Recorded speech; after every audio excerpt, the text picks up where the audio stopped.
stand in the center of Vienna today, and you are standing at the exact point where the Western world kept breaking apart and putting itself back together.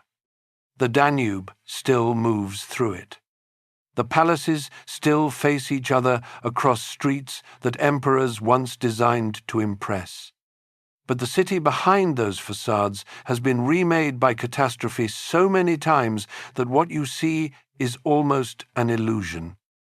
Marble and gold built on top of plague. Siege, war, and collapse.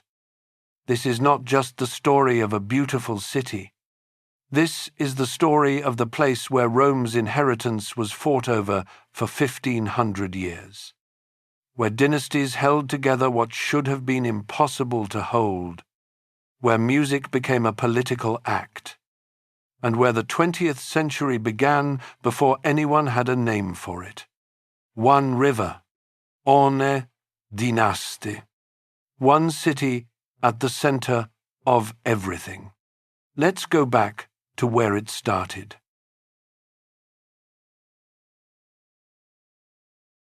Chapter 1. The River Crossing. Imagine you are a Roman soldier standing on the southern bank of the Danube in the year 15 BC. You have marched north from Italy through the Alps, through forests that your commanders told you would thin out eventually but never quite did. Now you are here, at the edge of the empire, looking at a wide, cold river moving fast through flat land. And beyond it, darkness, not literal darkness, but the kind of darkness that maps showed in the ancient world when the known world ended. Beyond this river, Rome had no roads, no census records, no tax collectors, no law, just tribes, forests, and the unknown. Your job is not to cross that river. Your job is to make sure nobody crosses it coming the other way. The Romans called this river the Danuvius.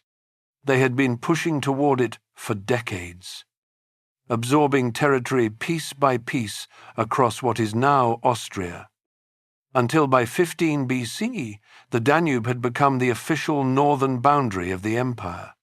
The decision to stop here was not accidental.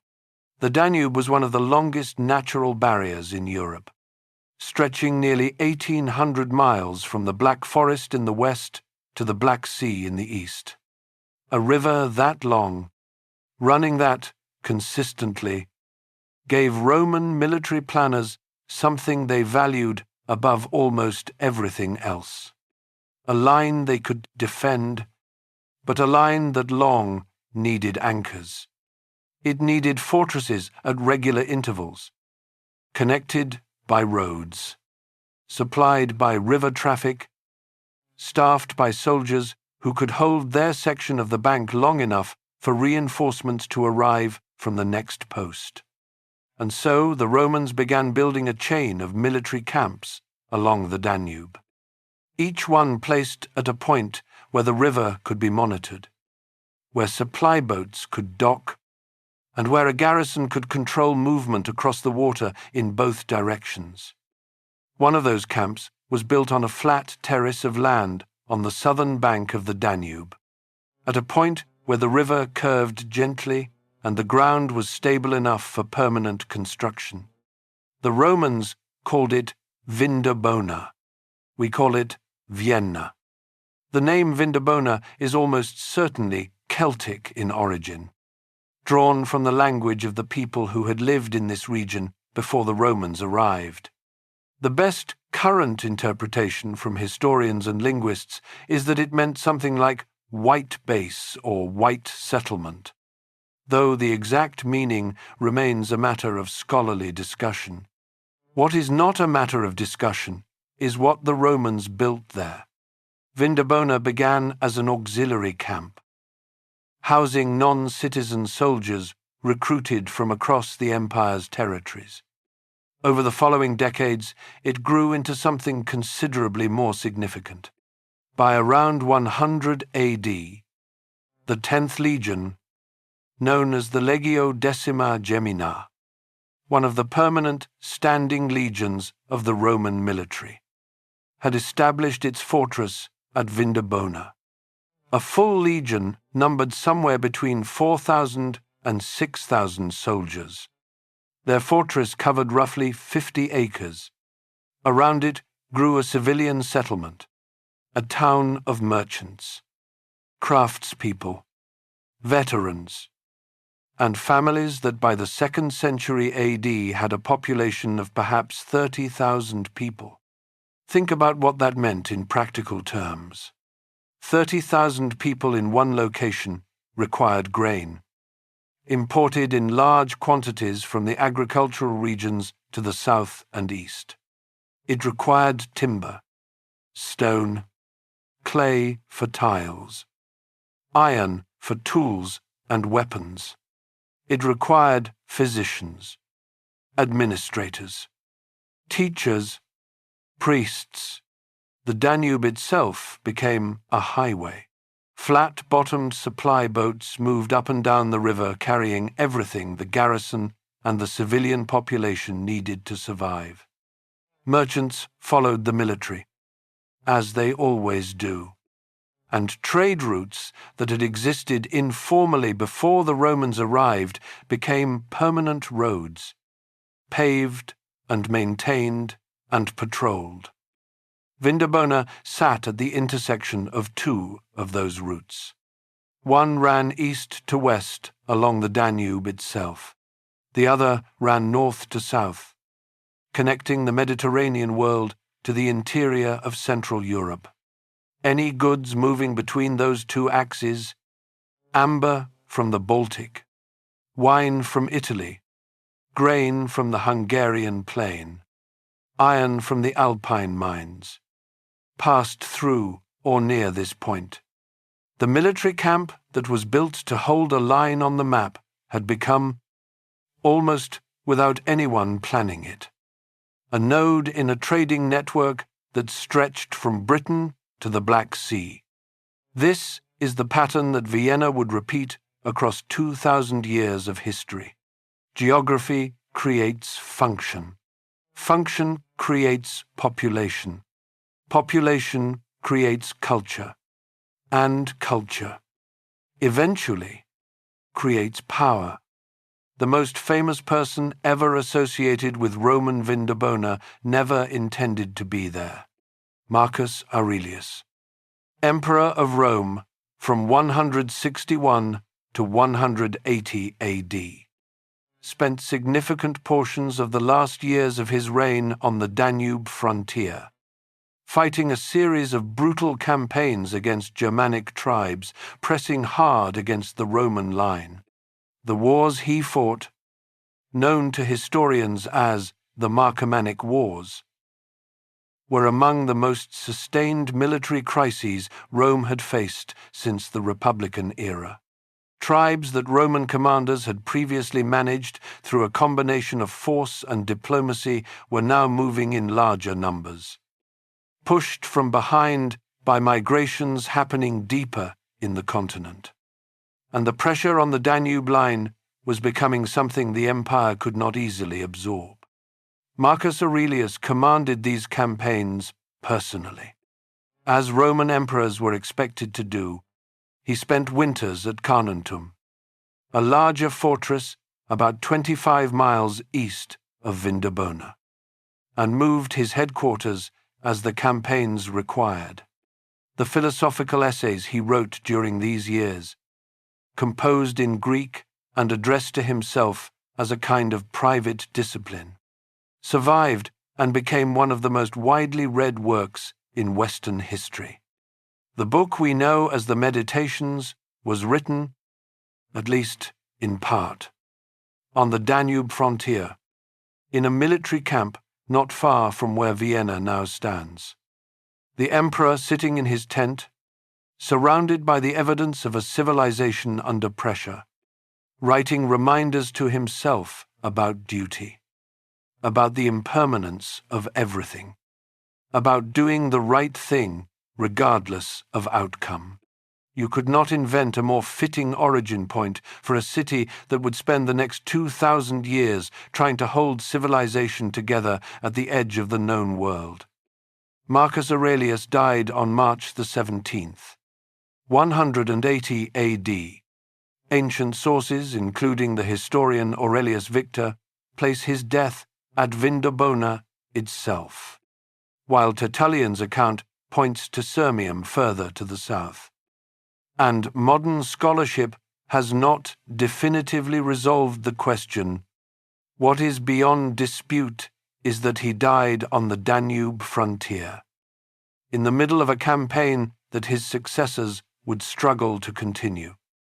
His death marked a turning point in the long story of Roman power.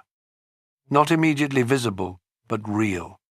The empire he left behind was still vast, still formidable, but the pressure on its frontiers was not decreasing. The internal politics of the empire were becoming more volatile. The certainties that had made Roman civilization feel permanent were beginning, very slowly, to dissolve. For Vindobona, the following 2 centuries brought continued importance and continued stress. The fortress remained garrisoned. The civilian town continued to function, but the wider context was changing in ways that no single military commander or administrator could reverse. The empire was spending more on defense than its economy could sustain. Political power was shifting toward military commanders who had the loyalty of their legions rather than the institutional authority of Rome itself. And beyond the Danube, the Germanic world was reorganizing, producing larger and more capable political units than the scattered tribes the early empire had faced. By the late 300s AD, the situation on the Danube frontier had become genuinely precarious. Roman military units were still present, still capable of local operations. But the empire's ability to project consistent power along the entire border had degraded significantly. Soldiers were sometimes paid in kind rather than coin. Civilian populations in frontier zones were living with insecurity that would have been unthinkable 2 centuries earlier. And then, in 410 AD, something happened that the Roman world had been telling itself for 500 years was simply impossible. The city of Rome itself was sacked. The Visigoths, a Gothic people who had been living inside Roman territory for decades, swept into Rome under their leader Alaric and spent 3 days taking what they wanted. The physical damage was less catastrophic than legend later suggested. The psychological damage was total. The eternal city had fallen. The idea that Roman civilization was the permanent framework of the world was suddenly, violently, available for question. For Vindobona and the Danube frontier, the sack of Rome was less a single event than a signal that a process already underway had crossed a point of no return. Roman military presence in the region became increasingly thin, increasingly unreliable, and finally absent. The last Roman forces withdrew from the area that would become Austria sometime around 488 AD. When the Germanic chieftain Odoacer ordered the Roman population of the Danube frontier provinces to relocate to Italy, what they left behind was not emptiness. The physical structures of Vindobona remained. The roads remained. The river remained. The memory of what had been built there remained, encoded in place names, in the layout of streets, in the foundations that would be built over and built over again for the next 15 centuries. The Romans had chosen this spot for military reasons. What they had actually done, without knowing it, was mark the location of one of the great cities of the future. The camp they built to hold the edge of their world became, in time, the center of someone else's. Chapter 2. The Long Darkness. The Romans left, but the Danube did not. That sounds obvious, but it is the most important fact about the 5 centuries that followed the Roman withdrawal. Every group that came through this part of Central Europe in the years between roughly 400 and 976 AD, and there were many, had to reckon with the same geographical reality that had made the Romans stop here in the first place. The river was still there. The crossing points were still there. The roads the Romans had built, crumbling but traceable, still pointed toward those crossings. What changed was who controlled it. And for 5 centuries, the answer to that question changed so many times, and so violently, that the region became less a place where civilization was built than a place where civilization was repeatedly tested and repeatedly destroyed. The first wave came from the east. The Huns, a nomadic confederacy of extraordinary military capability whose origins lay in the Central Asian steppes, swept into Europe in the late 300s AD and set off a chain reaction that the Roman Empire never recovered from. The Huns themselves did not settle in the Vienna basin for long. They were raiders and herders, interested in movement and tribute rather than permanent occupation. But their arrival pushed the Germanic peoples who had been living on and beyond the Danube frontier westward and southward into Roman territory, creating the cascading migrations that broke the Western Empire apart. After Attila, the most famous of the Hun leaders, died in 453 AD, his confederacy collapsed with remarkable speed, and the peoples he had held together by force scattered across the region. What followed was not chaos in the simple sense. It was something more complicated and more interesting. The physical infrastructure of the Roman world, the roads, the river systems, the fortified towns, the agricultural patterns, did not vanish overnight. It degraded slowly, unevenly, with some elements surviving in modified forms for generations. The civilian population that remained in the Vienna basin after the Roman military withdrawal did not disappear. They adapted. They lived within the ruins of the Roman town, using its stones for new construction, its wells for water, its road alignments for movement. They had no political power and no military force. But they were there, and they remembered, in the practical way that people remember things they use every day, what had been built and how it had worked.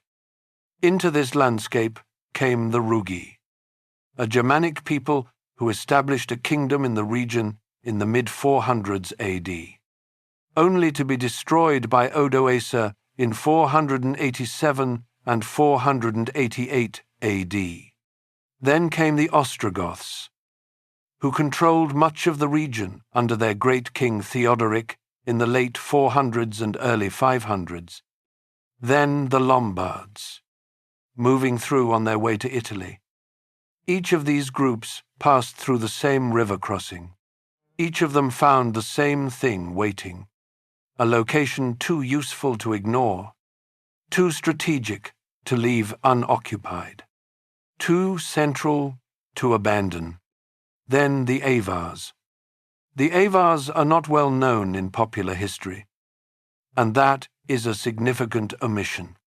They were a Eurasian nomadic people who established a powerful khaganate centered on the Pannonian plain. the flat grassland that begins east of Vienna and stretches toward what is now Hungary. From this base, between roughly 560 and 800 AD, the Avars extracted tribute from the Byzantine Empire, raided deep into Central Europe, and controlled movement of peoples across a vast territory. Their military power was formidable enough that it took Charlemagne, the most powerful ruler in Western Europe in his time, a series of sustained campaigns between 791 and 796 AD to finally break their power. When Charlemagne's forces pushed through the Danube corridor in the early 790s AD, they encountered something that stopped them in their tracks. Scattered across the landscape, half buried in forest and undergrowth, were the ruins of a Roman world, stone walls too precisely cut to be anything but engineered, road surfaces too flat and too straight to be natural, the foundations of buildings far larger than anything a Frankish soldier had seen in his own homeland. Nobody alive could tell them who had built these things or why. The knowledge had been lost. What remained was the physical evidence that something extraordinary had once stood here, and the river, unchanged, running through it all exactly as it had always run. Charlemagne's destruction of the Avar Khaganate opened the Danube corridor for Frankish expansion and settlement in a way that had not been possible for 2 centuries. The region that would become Austria, the name itself deriving from the old High German word meaning Eastern Realm, began to take shape as a deliberate frontier zone of the Carolingian Empire. Charlemagne and his successors established a territory called the Avar March, later reorganized as the Eastern March, designed to function as a buffer between the Frankish heartland and whatever threats might come from further east. The same logic the Romans had used on the same river 800 years earlier, the Danube as boundary, the boundary as military zone, the military zone as the edge of the civilized world. But the Carolingian project in the east did not survive the empire that created it. After Charlemagne's death in 814 AD, his empire was divided among his heirs, and the subsequent generations of Carolingian rulers proved unable to hold the structure together against both internal competition and external pressure. From the north came the Vikings, raiding up the rivers of Europe, including the Danube itself. From the east came a new threat that would define the region's history for the better part of a century. The Magyars were a nomadic people from the Eurasian steppe who arrived in the Pannonian Plain in 895, in 896 AD, and established themselves there with a speed and decisiveness that the existing political structures of the region could not resist. For the following 50 years, Magyar raiding parties ranged across most of Europe. They struck deep into France, into Italy, into the Iberian Peninsula. They destroyed settlements across the German lands. The area around Vienna was raided repeatedly. Whatever civilian continuity had survived the previous 5 centuries of disruption was disrupted again. The Magyar raids ended not because the Magyars lost interest, but because they were defeated.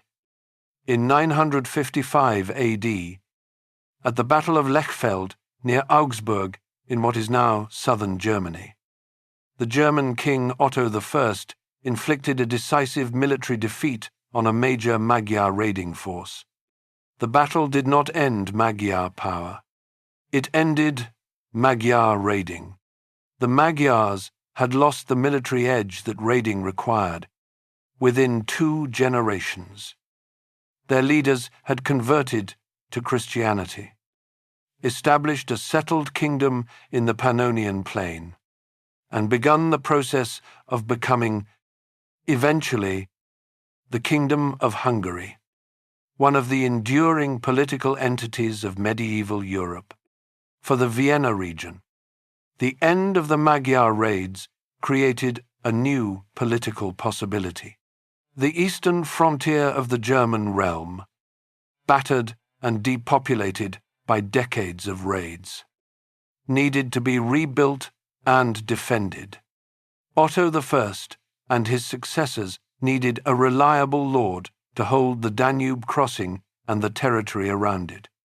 The man they chose in 976 AD was a nobleman from the Babenberg family, whose appointment as Margrave of the Eastern March began one of the more remarkable stories of medieval European state-building.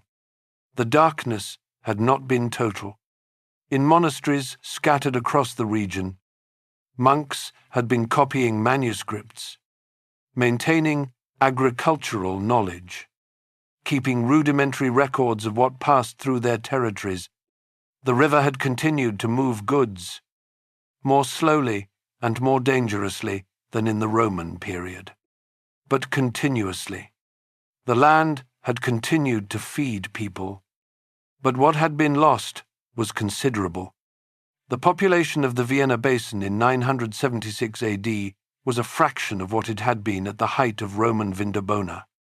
The administrative sophistication, the road network, the river commerce, the urban culture, all of it would have to be rebuilt, largely from scratch, by people who had only fragmentary knowledge of what had existed before. They were about to begin. Chapter 3. The Babenberg Foundation. The appointment of Leopold I of the Babenberg family as Margrave of the Eastern March in 976 AD is recorded in documents that survive. The territory he was given to govern was, by the standards of the time, modest. A strip of land along the Danube, perhaps 60 miles wide and 100 miles long, sandwiched between the river to the north and the Alps to the south, with a small, battered civilian population and whatever military resources he could recruit and maintain himself. What Leopold and his descendants built from that beginning, over the next 300 years, was the political and physical foundation on which every subsequent chapter of Vienna's history would rest. The Babenbergs were not glamorous figures by the standards of medieval European dynastic history. They produced no conquerors, no saints of major significance. What they produced, generation after generation, was something rarer in the medieval world: competence. They understood the value of their position on the Danube. They understood that the Eastern March sat at the intersection of trading routes that was slowly, as Europe stabilized and recovered from the migrations period, becoming active again. And they understood that building a sustainable political entity in a frontier zone required patience, consistency, and the ability to make themselves useful to both the German emperors above them and the local population around them. The first documented reference to a settlement called Vienna, using a recognizable version of that name, appears in a document dated November the 11th, 1137 AD. The document is a deed recording a transaction in a place referred to as Civitas Vienne, the city of Vienna. Historians have studied this document carefully. The use of the word civitas, a Latin term that carried specific implications of urban status and legal organization, is significant. By the 1130s, whatever had existed at the site of Roman Vindobona had grown, or been rebuilt, into something its contemporaries were willing to call a city. The physical location of early medieval Vienna was not identical to the Roman fortress. The civilian settlement had shifted somewhat, organized around a marketplace and a church rather than around military infrastructure. But the relationship to the river remained central. The Danube, and more specifically the arm of the Danube known as the Vienna River, where it joined the main channel, defined the eastern and northern edges of the early settlement. The river was the reason people were there, and the law kept them coming. The Babenberg margraves, and later dukes, established what was called a staple right, a legal requirement that merchants traveling through their territory had to stop at Vienna, unload their goods, offer them for sale locally for a specified period, and only then continue their journey. The staple right was not unique to Vienna. It was a common instrument of medieval economic policy, but Vienna's position on the Danube, at the point where the river traffic was heaviest and the overland routes most concentrated, made the staple right there unusually lucrative. Goods moving between the Byzantine East and the German West had to pass through Vienna. The city was extracting a toll from geography, and geography was generous. The wealth generated by this trade position funded construction. The Babenbergs built churches, monasteries, and administrative structures that gave Vienna the physical appearance of a significant medieval town. The Schottenstift, the Scottish abbey, founded in 1155 AD by Duke Henry II, known as Jasomirgott, brought Benedictine monks from Ireland and Scotland to Vienna and established a religious and educational institution that would function continuously for centuries. Duke Henry also moved the Babenberg residents to Vienna from Klosterneuburg, a small town to the north, making Vienna for the first time the administrative center of the March. A place that had been a trading stop became a capital.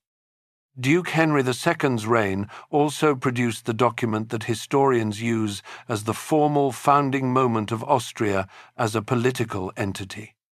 In 1156 AD, the Holy Roman Emperor Frederick I, known as Barbarossa, elevated the Eastern March to a duchy and issued a document known as the Privilegium Minus. The Privilegium Minus gave the Duke of Austria unusual rights compared to other German princes, including the right to pass the duchy to female heirs if no male heirs were available, a provision that would prove important centuries later. Austria was now a duchy. Vienna was its capital. The framework of a state existed. The following century, under the later Babenbergs, brought continued growth and a cultural flowering that is sometimes overlooked because it was quickly overshadowed by what came after. Duke Leopold VI, who ruled from 1198 to 1230 AD, was one of the wealthiest and most active patrons of culture in the German-speaking world. His court attracted poets, musicians, and artists from across Europe. The tradition of courtly poetry known as Minnesang, a sophisticated form of lyric verse in the vernacular German tradition, found one of its most important centers in Vienna during this period. The city was not yet a major European power, but it was becoming a place where culture happened, where the social elites of a wide region came to compete for patronage and recognition. The trade that funded all of this continued to grow. The Crusades, whatever their moral and military consequences, had the practical effect of intensifying commercial contact between Western Europe and the eastern Mediterranean. And the Danube route was one of the main arteries of that contact. Crusading armies passed through Vienna on their way east. Goods followed the same routes. The Viennese merchant class grew richer and more politically significant. The population of the city, which had been perhaps a few thousand in the early Babenberg period, had grown to somewhere between 10,000 and 20,000 by the mid-1300s, making it one of the larger urban centers in the German-speaking world. Then the Babenberg line ended. Duke Frederick II, known as Frederick the Warlike, died in battle against a Magyar force in 1246 AD without a male heir. His death threw the duchy into a succession crisis of the kind that medieval European states handled badly and often violently.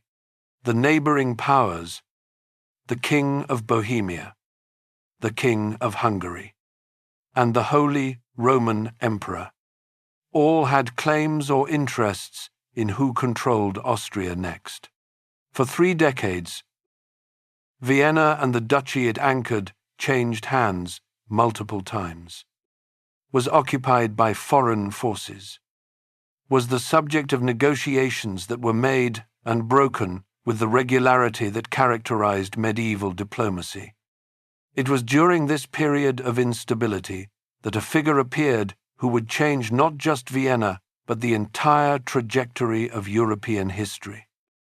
Rudolf of Habsburg was not, by the standards of the German princes of his time, an obvious candidate for greatness. The Habsburgs were a Swiss-based family of modest territorial holdings and no recent history of imperial ambition. Rudolf himself was in his mid-50s when he was elected Holy Roman Emperor in 1273 AD, chosen precisely because the German princes who elected him believed he was too weak and too old to threaten their autonomy. They miscalculated in almost every particular. Rudolf understood immediately that the key to transforming the Habsburg family from minor Swiss nobles into a major European dynasty was territorial consolidation, and the most valuable territory available was Austria. The man holding Austria in 1278 AD was Ottokar II, King of Bohemia, one of the most powerful rulers in Central Europe, who had controlled the duchy since 1251 AD and had built it into the core of a substantial Central European power. Rudolf challenged him. At the Battle of the Marchfeld, fought on the plain east of Vienna on August the 26th, 1278 AD, Rudolf's forces defeated and killed Ottokar. It was one of the most consequential battles in the history of Central Europe. Rudolf did not become Duke of Austria immediately. He managed the transition carefully, investing his sons with the duchy in a way that built legitimacy rather than simply imposing conquest. But by the time Rudolf died in 1291 AD, the Habsburgs held Austria. They would hold it in various forms. For the next 640 years, Vienna had been the capital of the Babenberg March and Duchy. It now became something more. It became the base from which one of the most remarkable dynasties in European history would project power across the continent. The city did not know this yet. The Habsburgs did not know it yet. What existed in Vienna in the late 1300s was still a medium-sized trading town on a river, with good churches, active markets, and a new family in the castle on the hill. But the foundations were in place. The river had chosen this location. The Romans had marked it. The Babenbergs had built on it. And now the Habsburgs had taken it. What they would do with it would take another 6 centuries to complete. Chapter 4. The Habsburgs take everything. Rudolf of Habsburg had won Austria with a battle. His descendants would win most of Europe without fighting at all. This is not quite an exaggeration. The Habsburg dynasty's expansion across the 15th and 16th centuries is one of the most extraordinary stories in the history of political power. And it was accomplished primarily through a tool that most dynasties of the period underestimated and the Habsburgs perfected: marriage. Strategic, patient, carefully arranged marriage, pursued across generations with a consistency that suggests the family understood something about long-term planning that their rivals did not. The Latin phrase that later became associated with the Habsburg approach captures it precisely: bella gerunt ali, tu felix Austria nube. Let others wage war.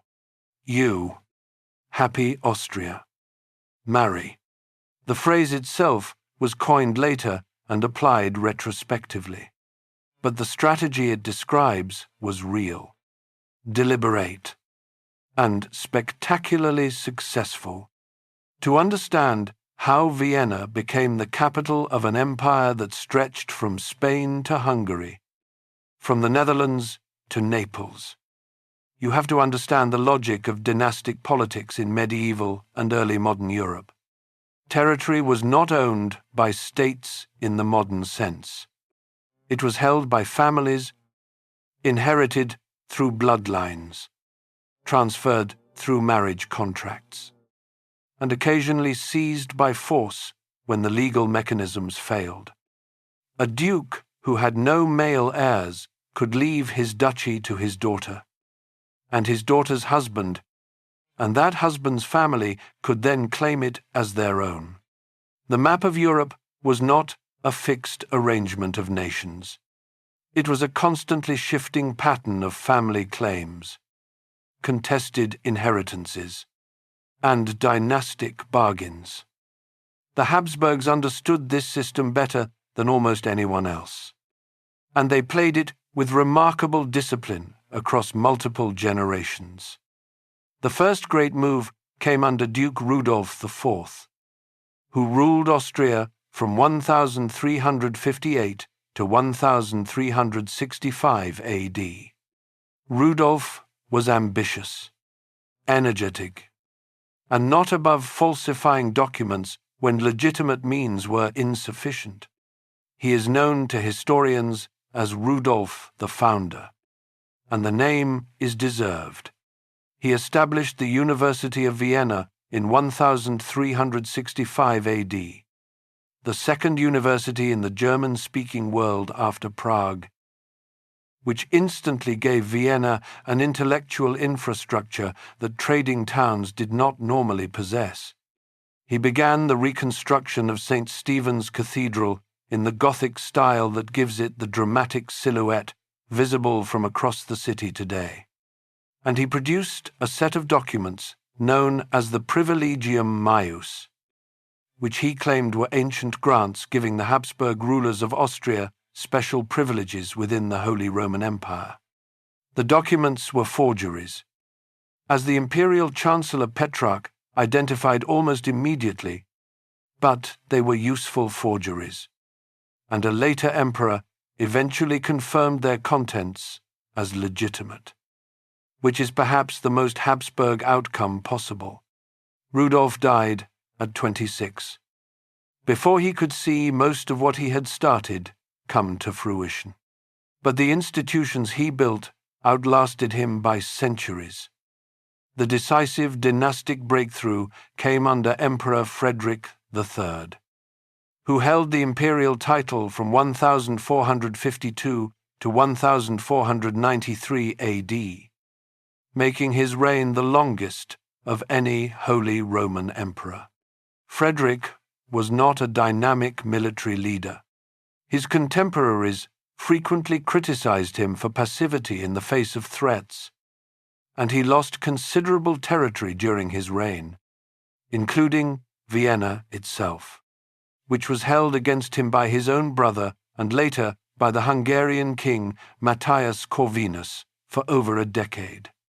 But Frederick understood one thing with perfect clarity. He would outlive his enemies, and while he waited, he arranged marriages. The marriage Frederick arranged that changed everything was between his son Maximilian and Mary of Burgundy in 1477 AD. Mary was the heiress to the Burgundian Netherlands, one of the wealthiest territories in Europe, encompassing most of what is now Belgium, the Netherlands, and Luxembourg, plus the prosperous trading cities of Flanders and Brabant. Her father, Charles the Bold of Burgundy, had just died in battle, leaving her as the sole heir to this enormous inheritance and immediately vulnerable to French annexation. Maximilian married her within months of her father's death. The Burgundian Netherlands became Habsburg territory. The family had just acquired more wealth in a single marriage than most dynasties accumulated in a century of warfare. Maximilian himself, who became Holy Roman Emperor in 1508 AD and ruled until 1519 AD, continued the pattern with systematic enthusiasm. He arranged the double marriage of 1506 AD, which betrothed his grandchildren to the heirs of the Spanish throne.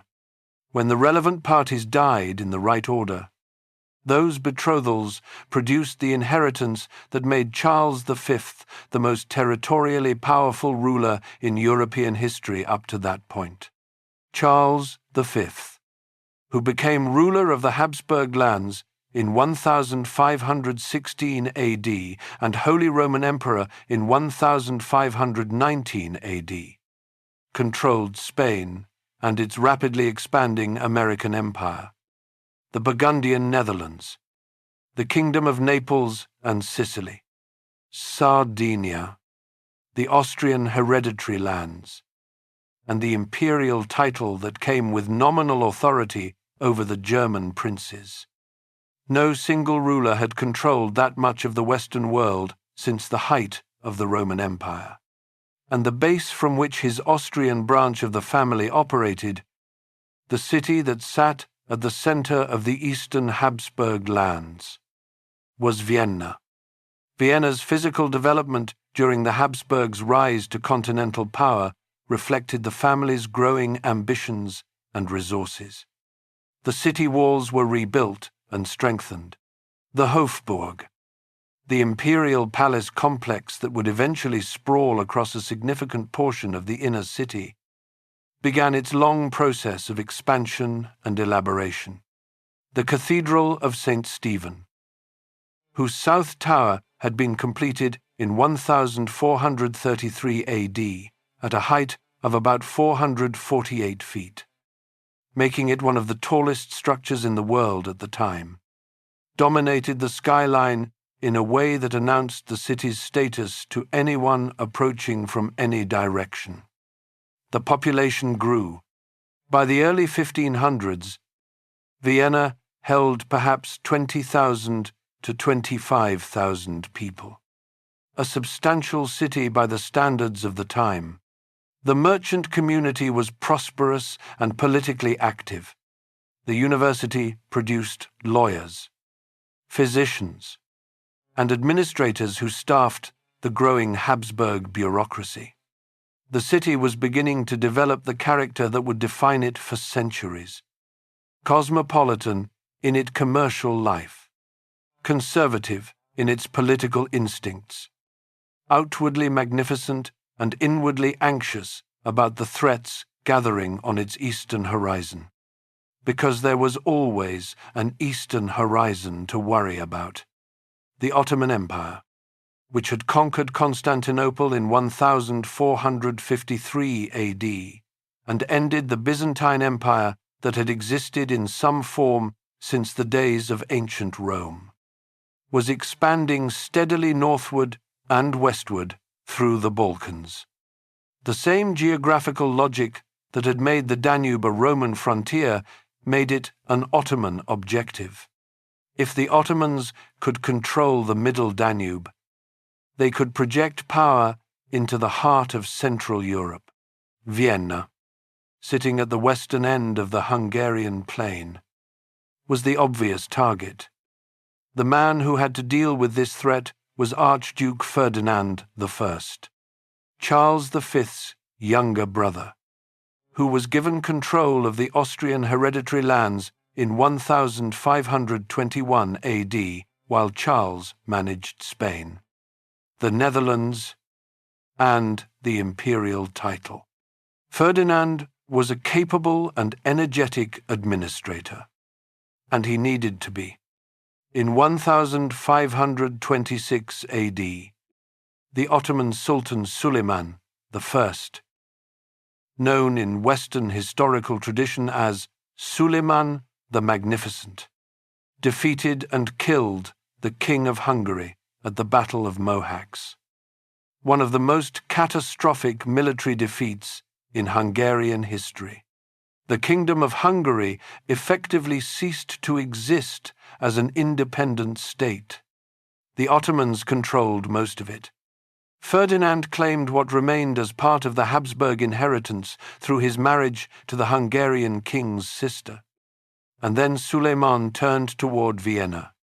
The first Ottoman siege of Vienna, in 1529 AD, was one of the most significant military events of the 16th century. Suleiman arrived before the city's walls in late September with an army that contemporary estimates placed at somewhere between 100,000 and 200,000 men, though historians working with Ottoman sources consider the lower end of that range more reliable. The city's garrison numbered perhaps 16,000. The walls were old and not designed to resist the kind of artillery the Ottomans had demonstrated they could bring to bear against fortifications. What saved Vienna in 1529 AD was not primarily military genius. Though the city's defenders fought with skill and determination, it was logistics and weather.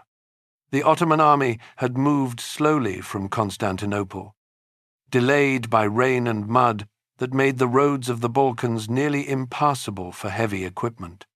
The siege artillery arrived late and incomplete. By the time Suleiman's forces were fully assembled before the walls, it was already October.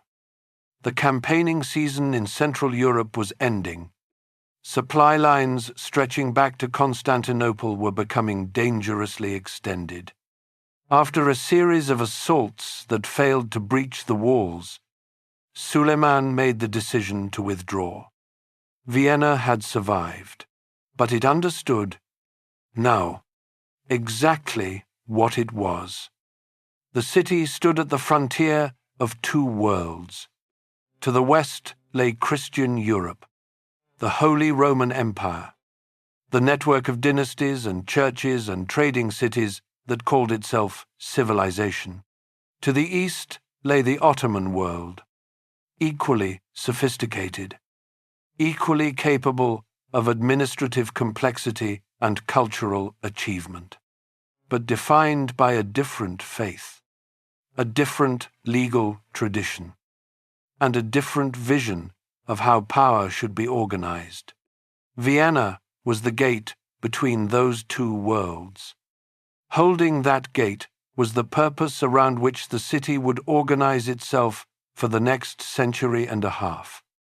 Ferdinand I eventually became Holy Roman Emperor himself in 1558 AD.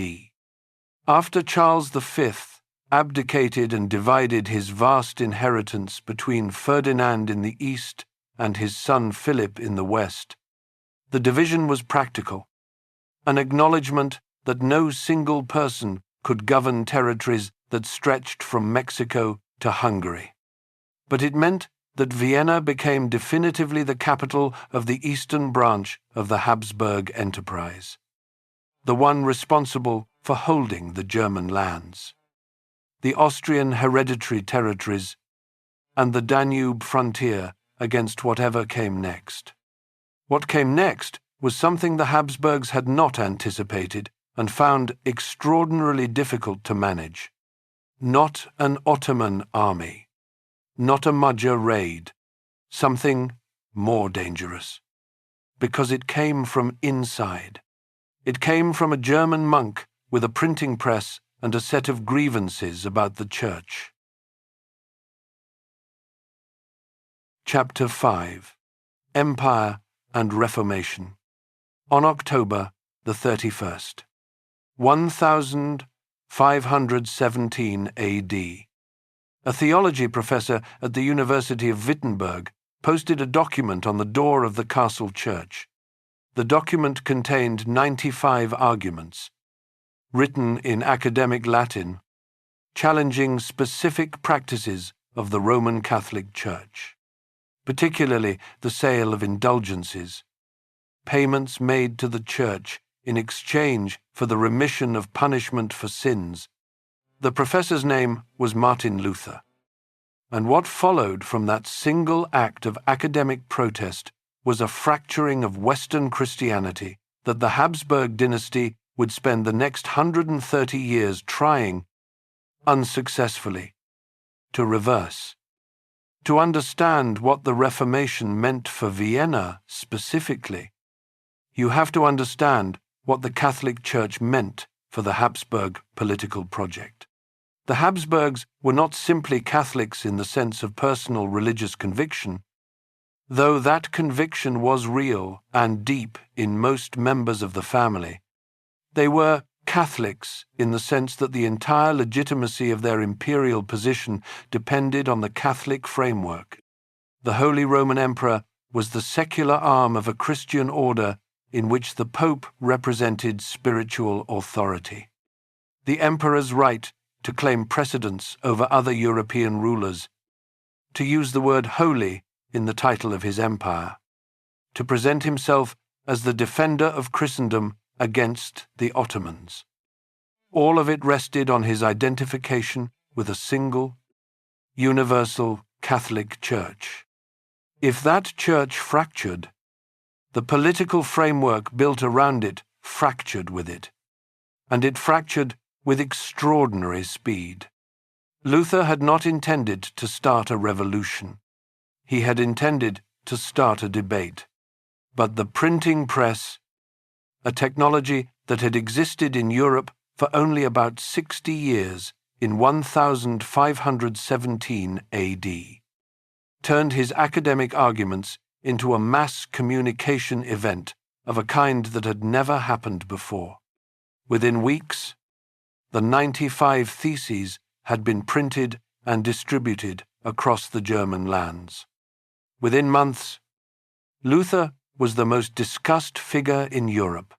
Within years, rulers across the German territories were making political decisions based on whether to support or oppose the new religious movement. And those decisions were not primarily theological. They were political.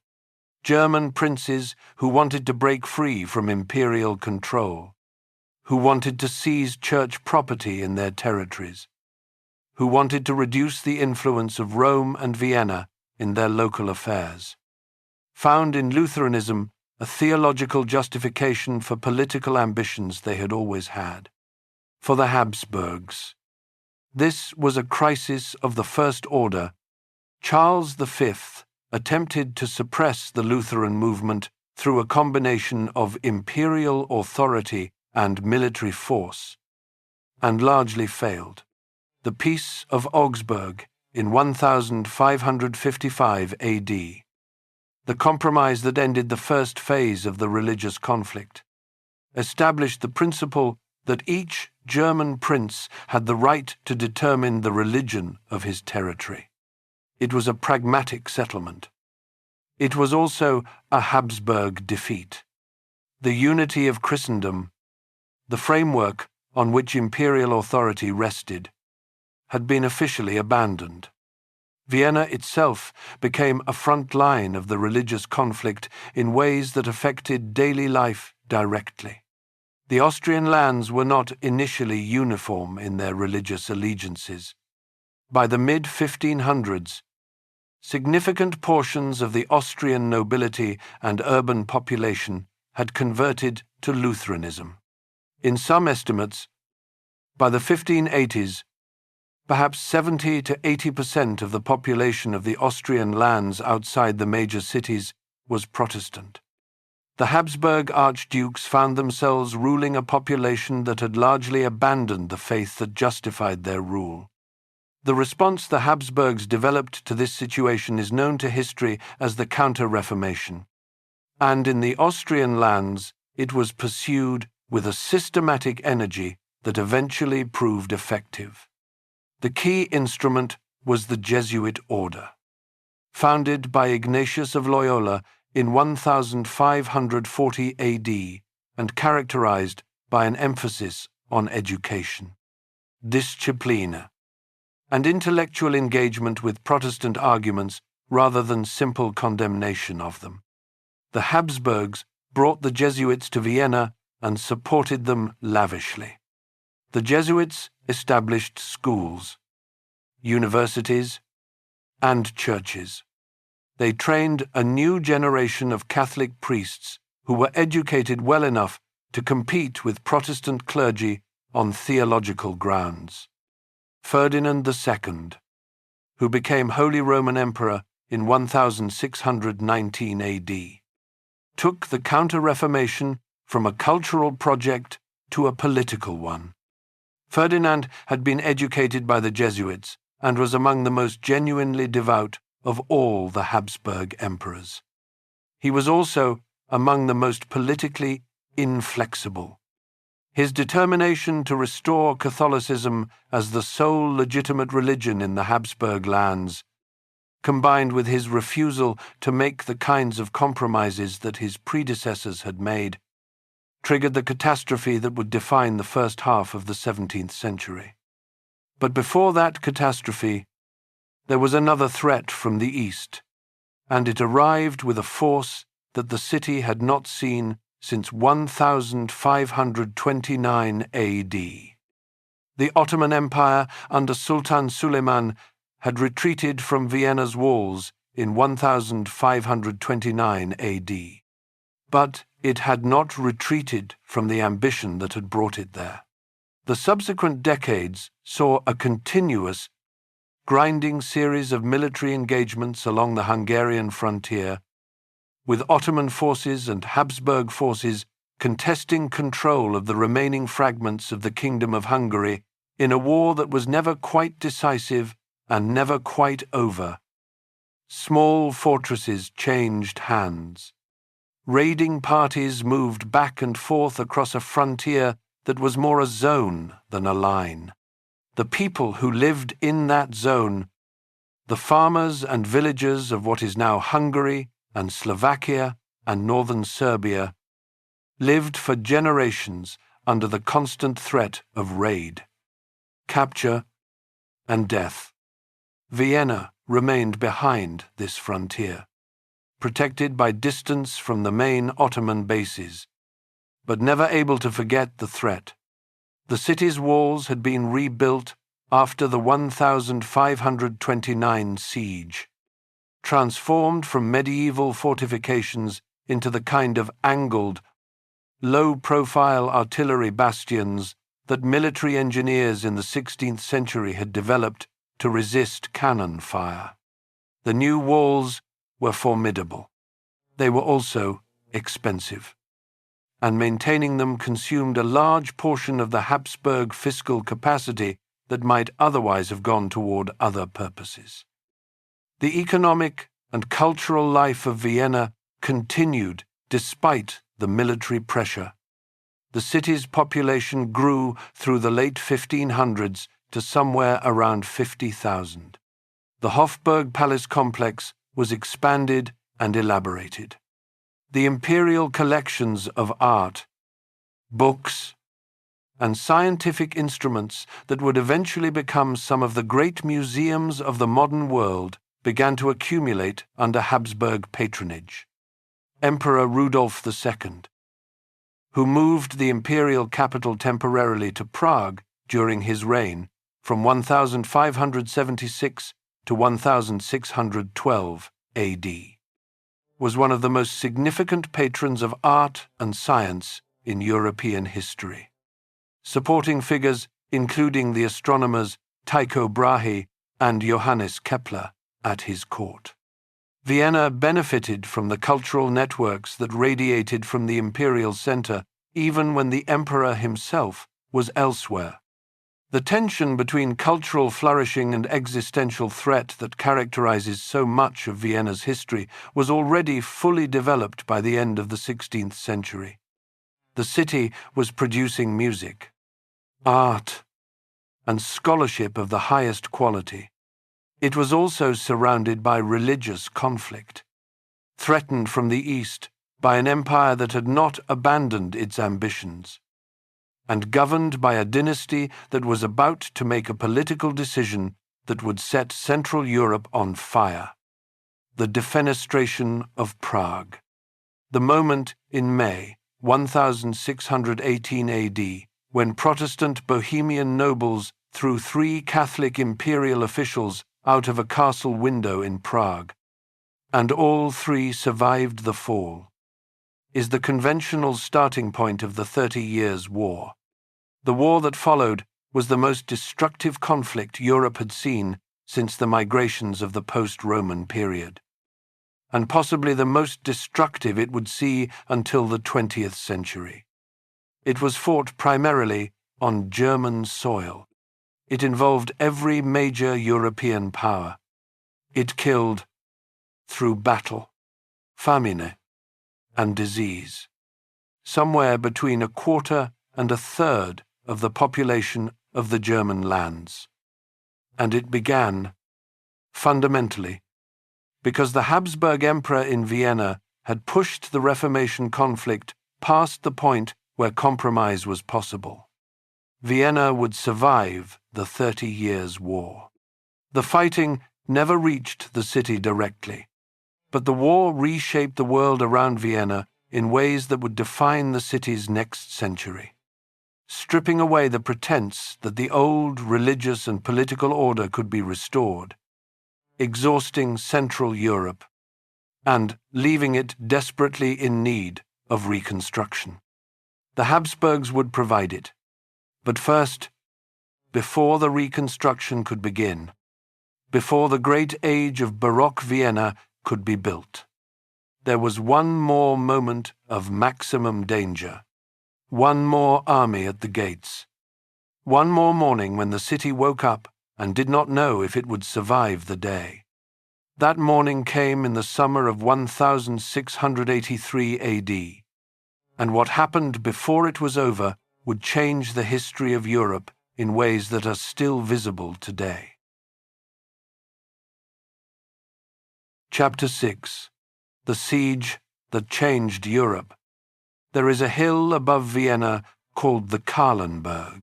It rises to about 1,400 feet on the northwestern edge of the city, where the Vienna woods meet the Danube plain.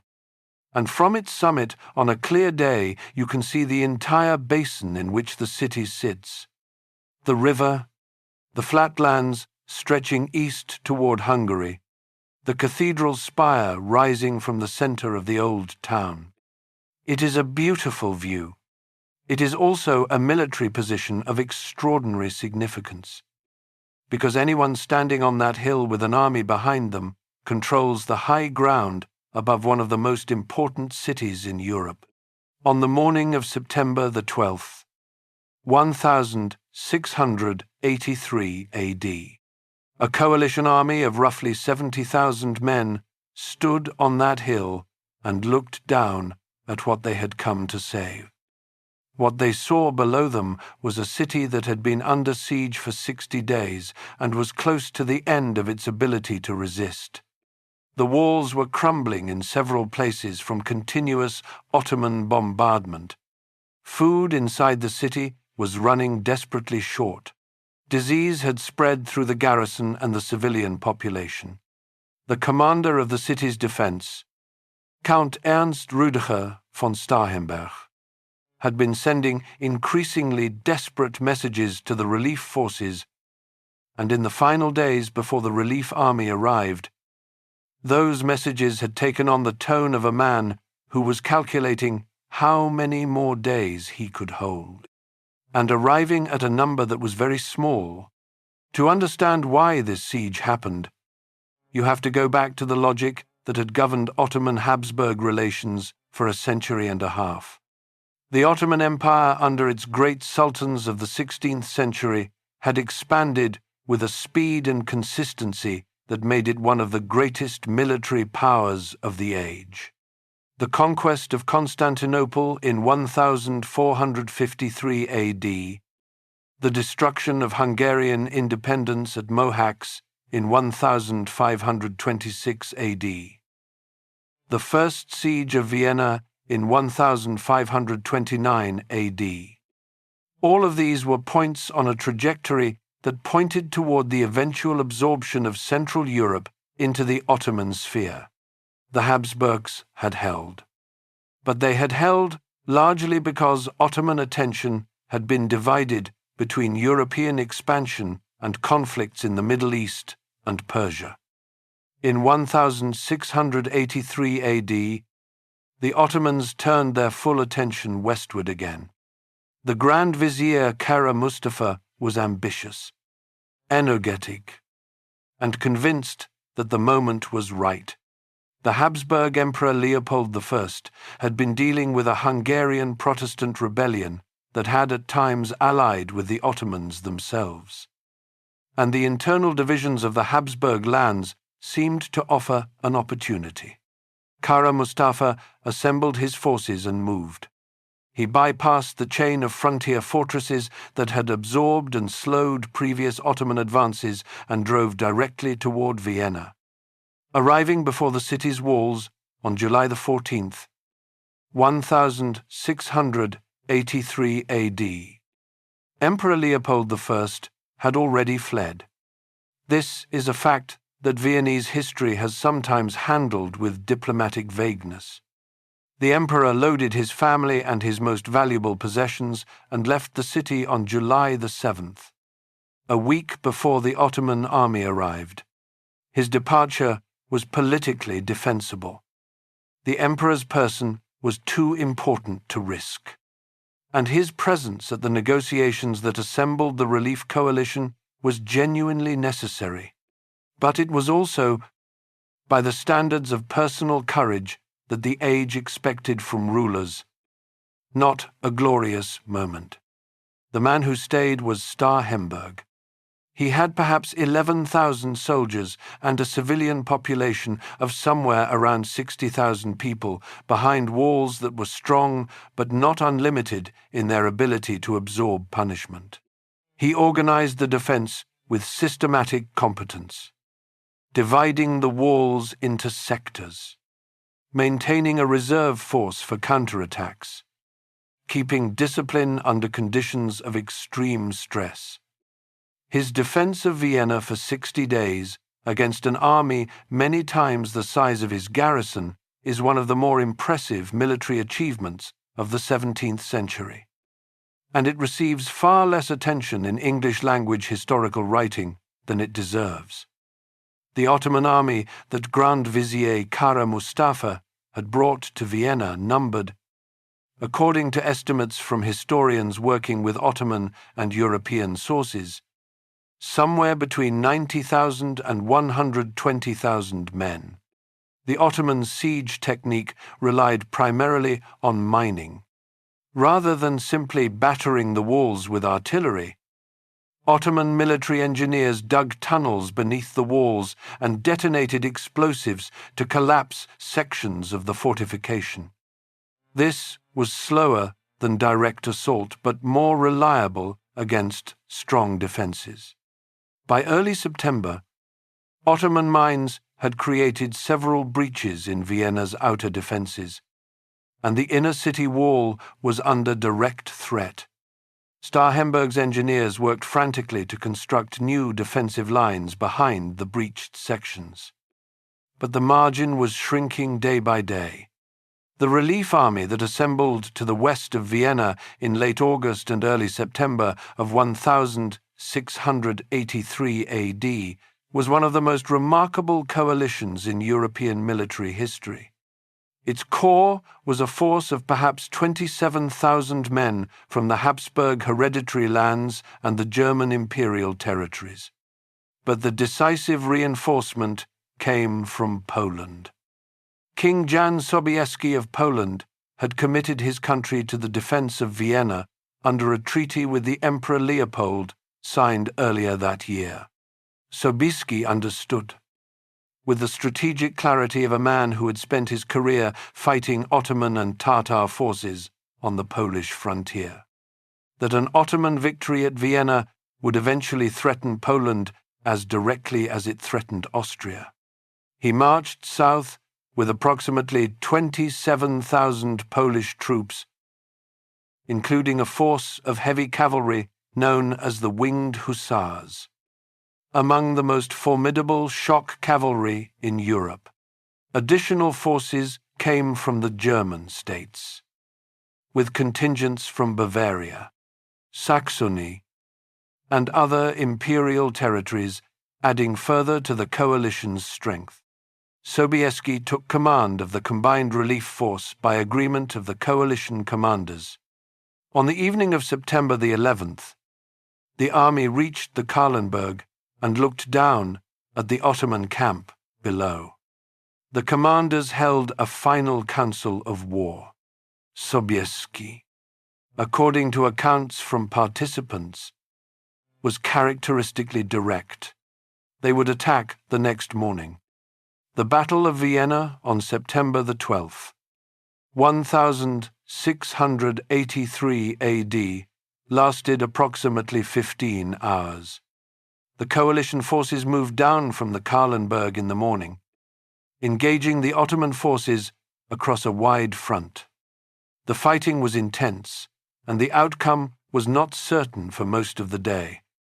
Ottoman forces counterattacked repeatedly, and the terrain, broken and wooded on the slopes below the hills, made coordinated movement difficult.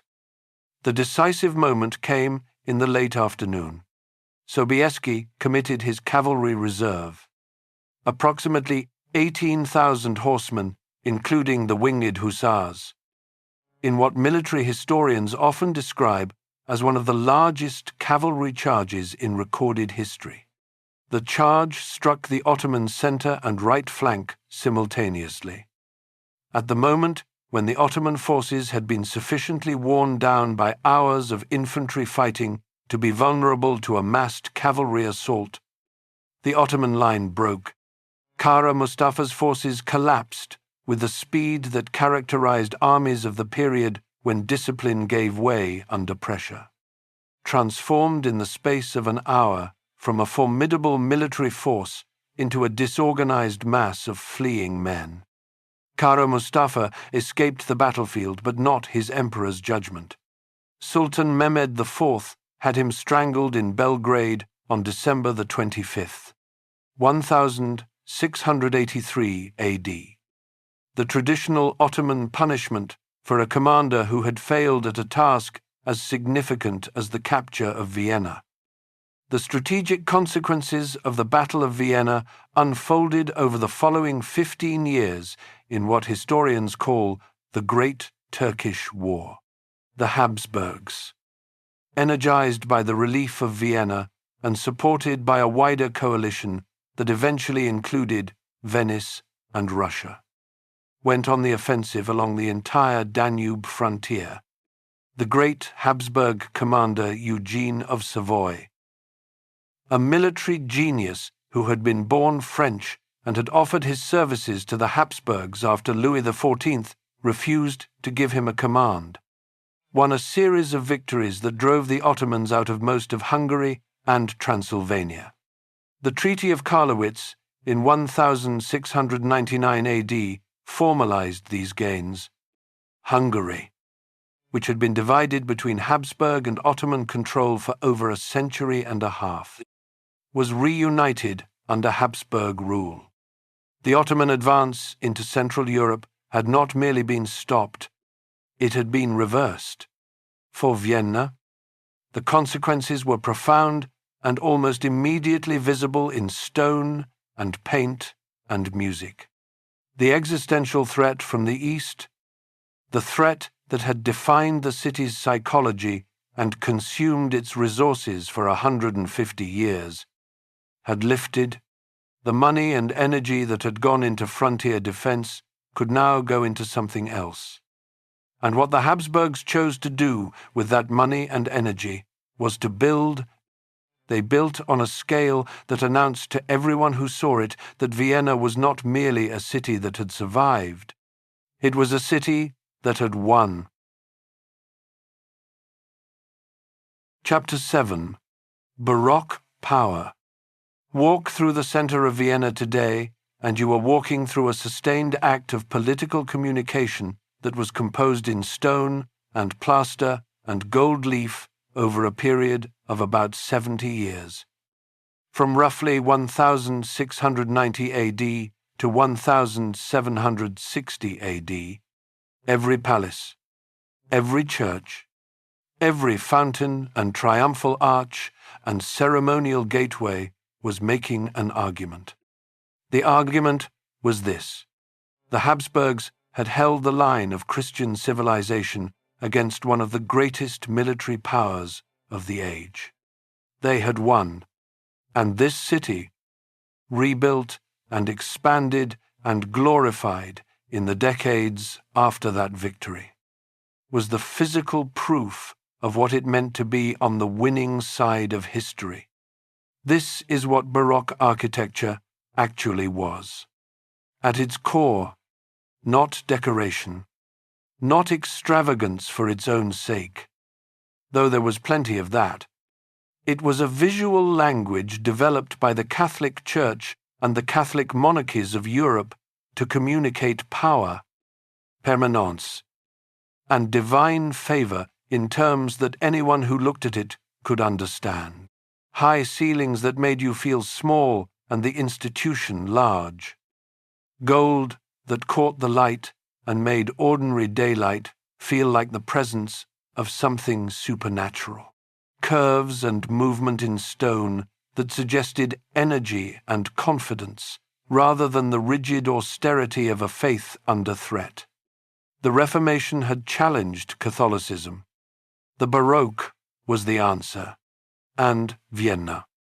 In the decades after 1683 AD, became one of the greatest laboratories of Baroque political architecture in the world. The man who designed more of it than anyone else was Johann Bernhard Fischer von Erlach, an Austrian architect who had studied in Rome and returned home with a vision of what imperial architecture could be. Fischer von Erlach designed the Karlskirche, the Church of St. Charles Borromeo, which Emperor Charles VI commissioned as a votive offering after a plague epidemic ended in 1713 AD. The church sits at the edge of what is now the Ringstrasse, and it is one of the most extraordinary buildings in Europe, combining a classical portico, 2 columns modelled on Trajan's column in Rome, with spiral reliefs depicting the life of St. Charles Borromeo, and a high oval dome into a composition that manages to be simultaneously Roman, Christian, imperial, and entirely original.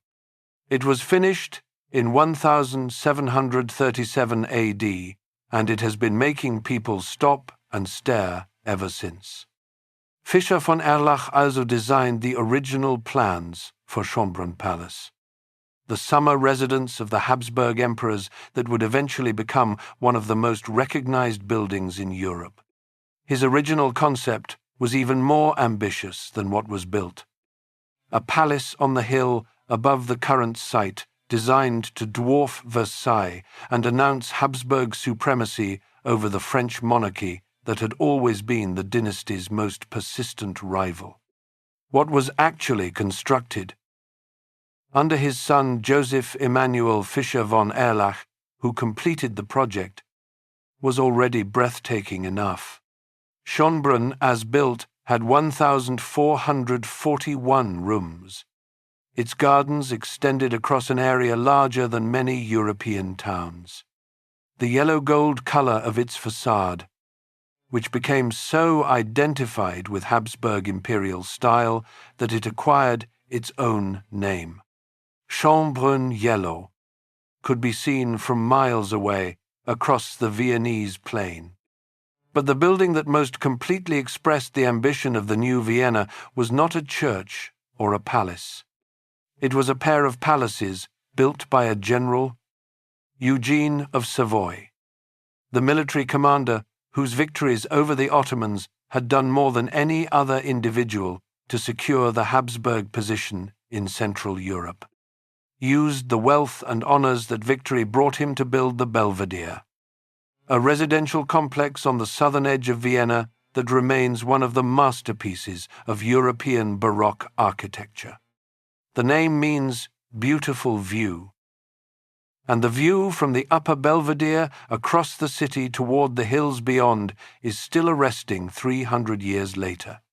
Eugene commissioned the architect Johann Lucas von Hildebrandt, Fischer von Erlach's great rival, to design both the upper and lower Belvedere palaces, along with the elaborate formal gardens between them.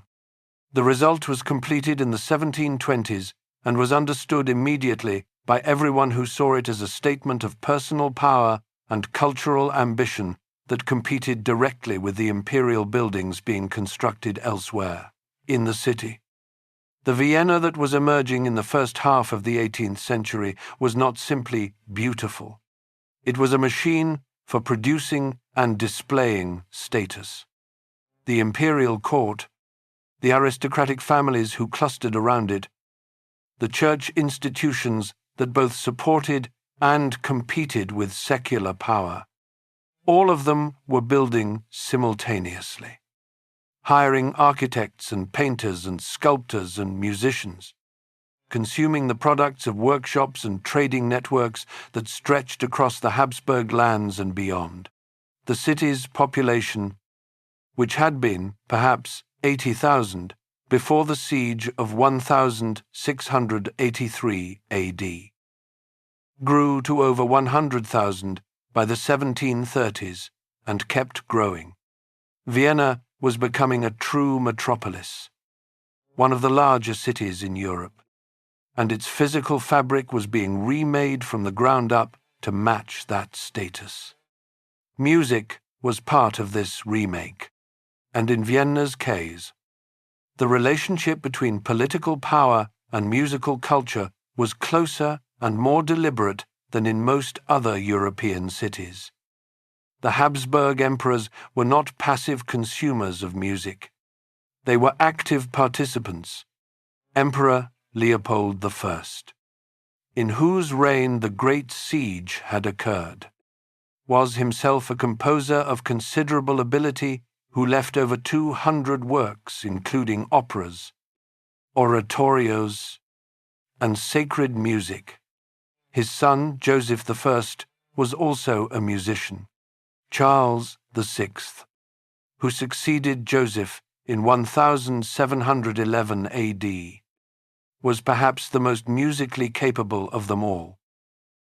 Described by contemporaries as being able to conduct his own court orchestra from the harpsichord with the precision of a professional musician. The imperial court in Vienna was not merely a place that employed musicians. The ruler himself was one of them. This culture of imperial musical patronage created an environment in which composers of ability could find support and recognition.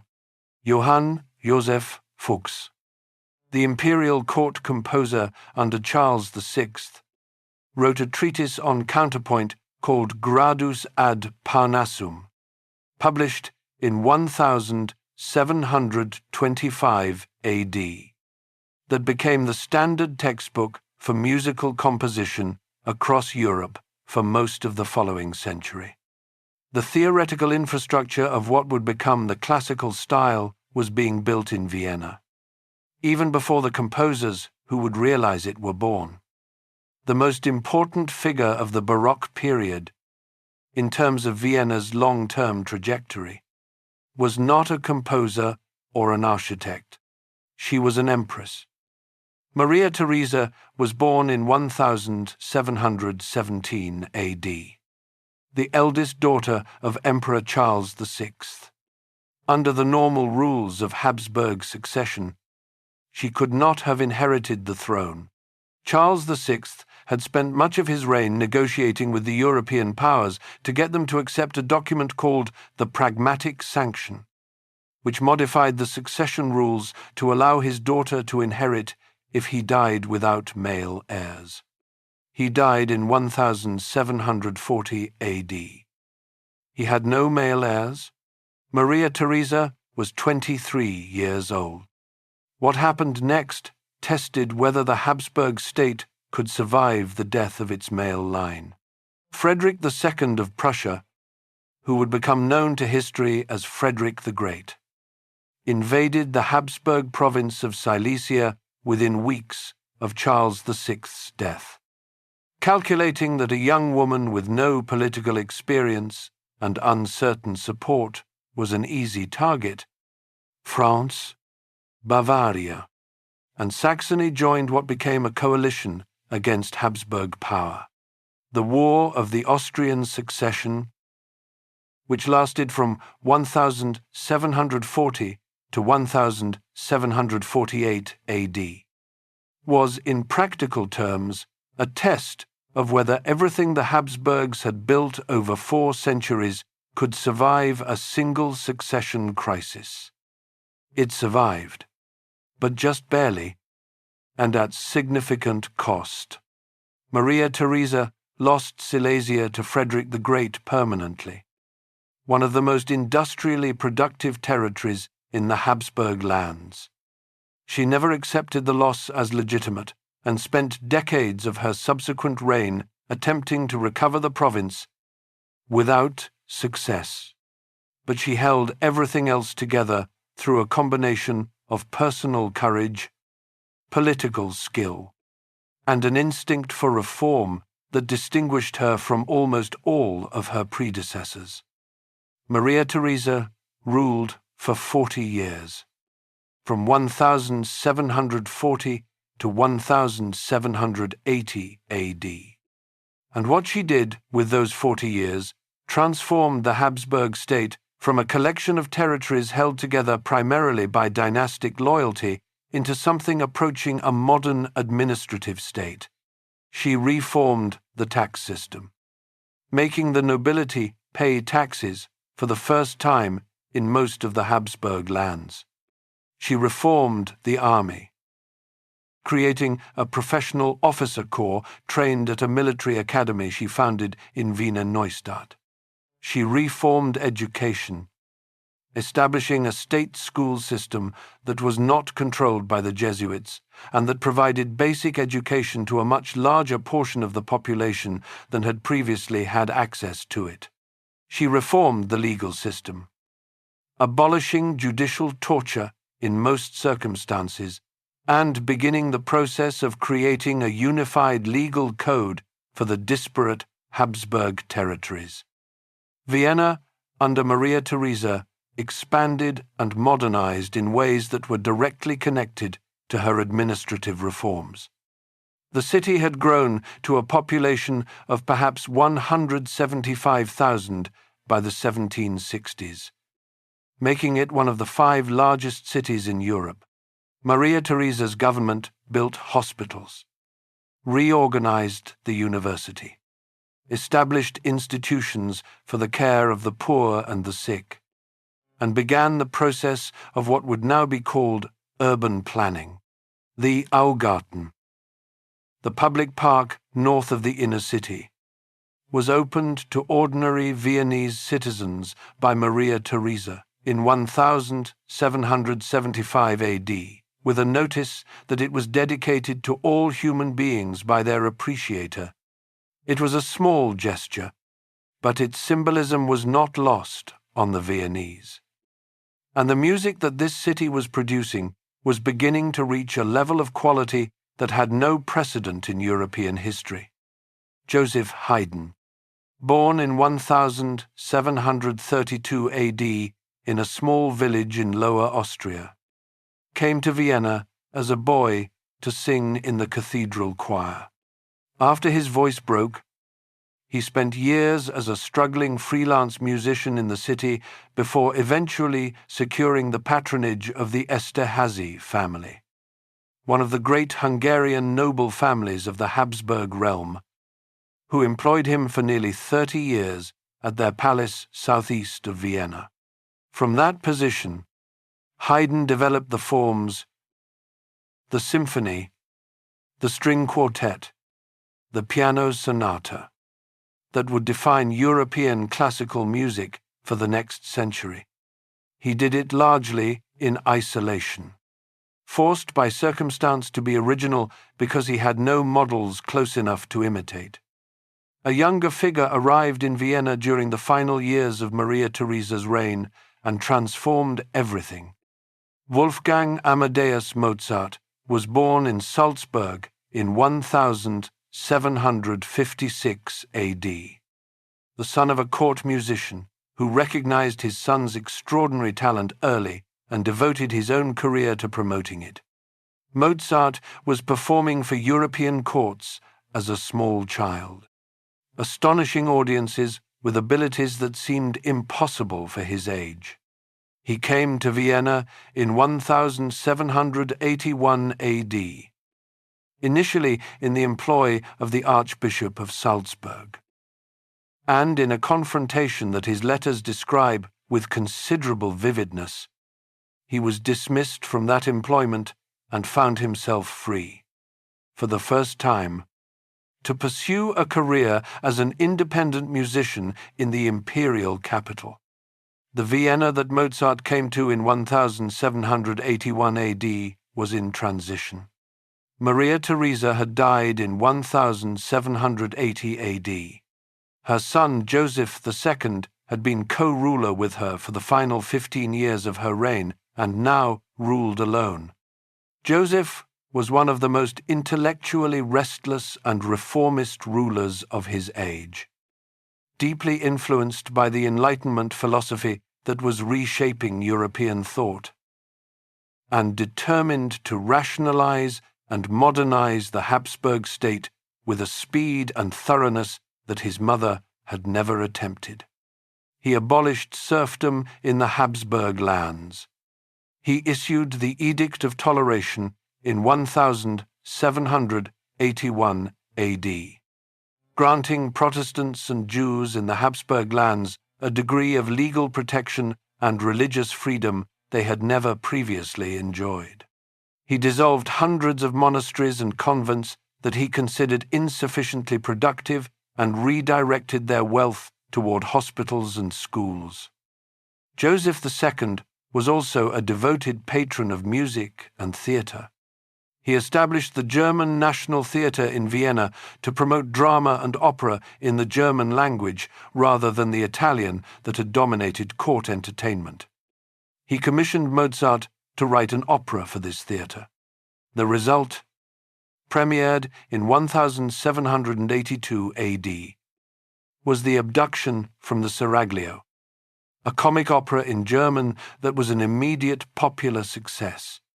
Mozart had arrived.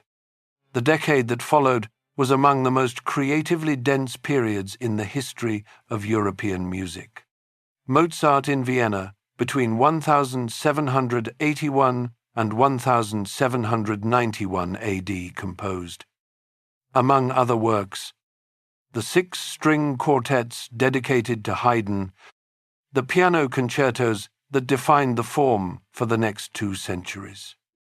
The operas The Marriage of Figaro and Don Giovanni, and Così fan tutte and The Magic Flute, and the Requiem that he left unfinished at his death.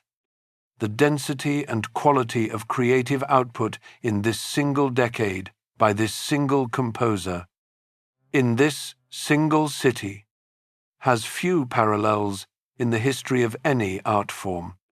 Vienna was not simply lucky to have Mozart. It was the right place, at the right moment, with the right combination of imperial patronage, aristocratic audiences willing to pay for quality, a publishing industry capable of distributing music across Europe, and a cultural atmosphere that valued musical excellence in a way that few other cities in the world could match. The Baroque period had built the infrastructure. The Enlightenment had opened it to a wider public, and the result was a decade of music that the world has been listening to ever since. Mozart died in Vienna in December of 1791 AD. He was 35 years old. The cause of his death has been debated by medical historians for over 2 centuries, with rheumatic fever among the more frequently discussed explanations in recent scholarship. Though no definitive conclusion has been established, he was buried in a common grave at the St. Mark's Cemetery outside the city walls. In accordance with the burial regulations Joseph II had established to reduce the cost and ostentation of funerals, the exact location of the grave was not marked and was subsequently lost. One of the greatest composers who ever lived died in financial difficulty and was buried without ceremony, in a city that would spend the next 2 centuries celebrating his memory.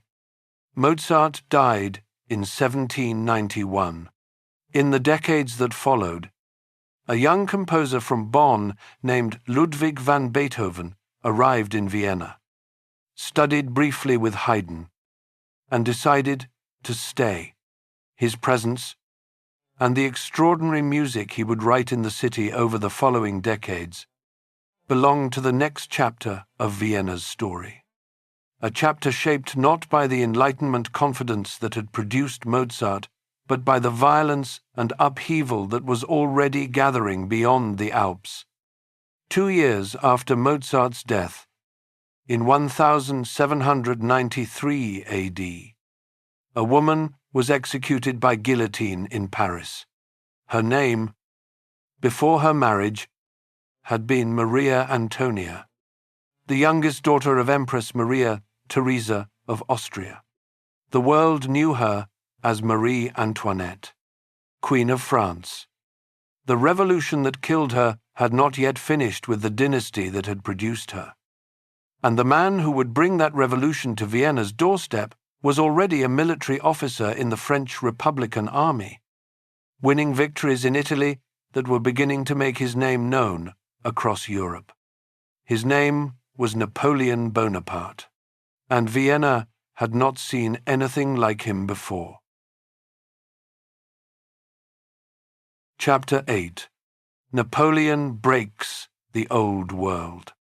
In the spring of 1796 AD, a French Republican general crossed into northern Italy with an army that was underfed, under-equipped, and had not been paid in months. Within weeks, he had won 3 battles.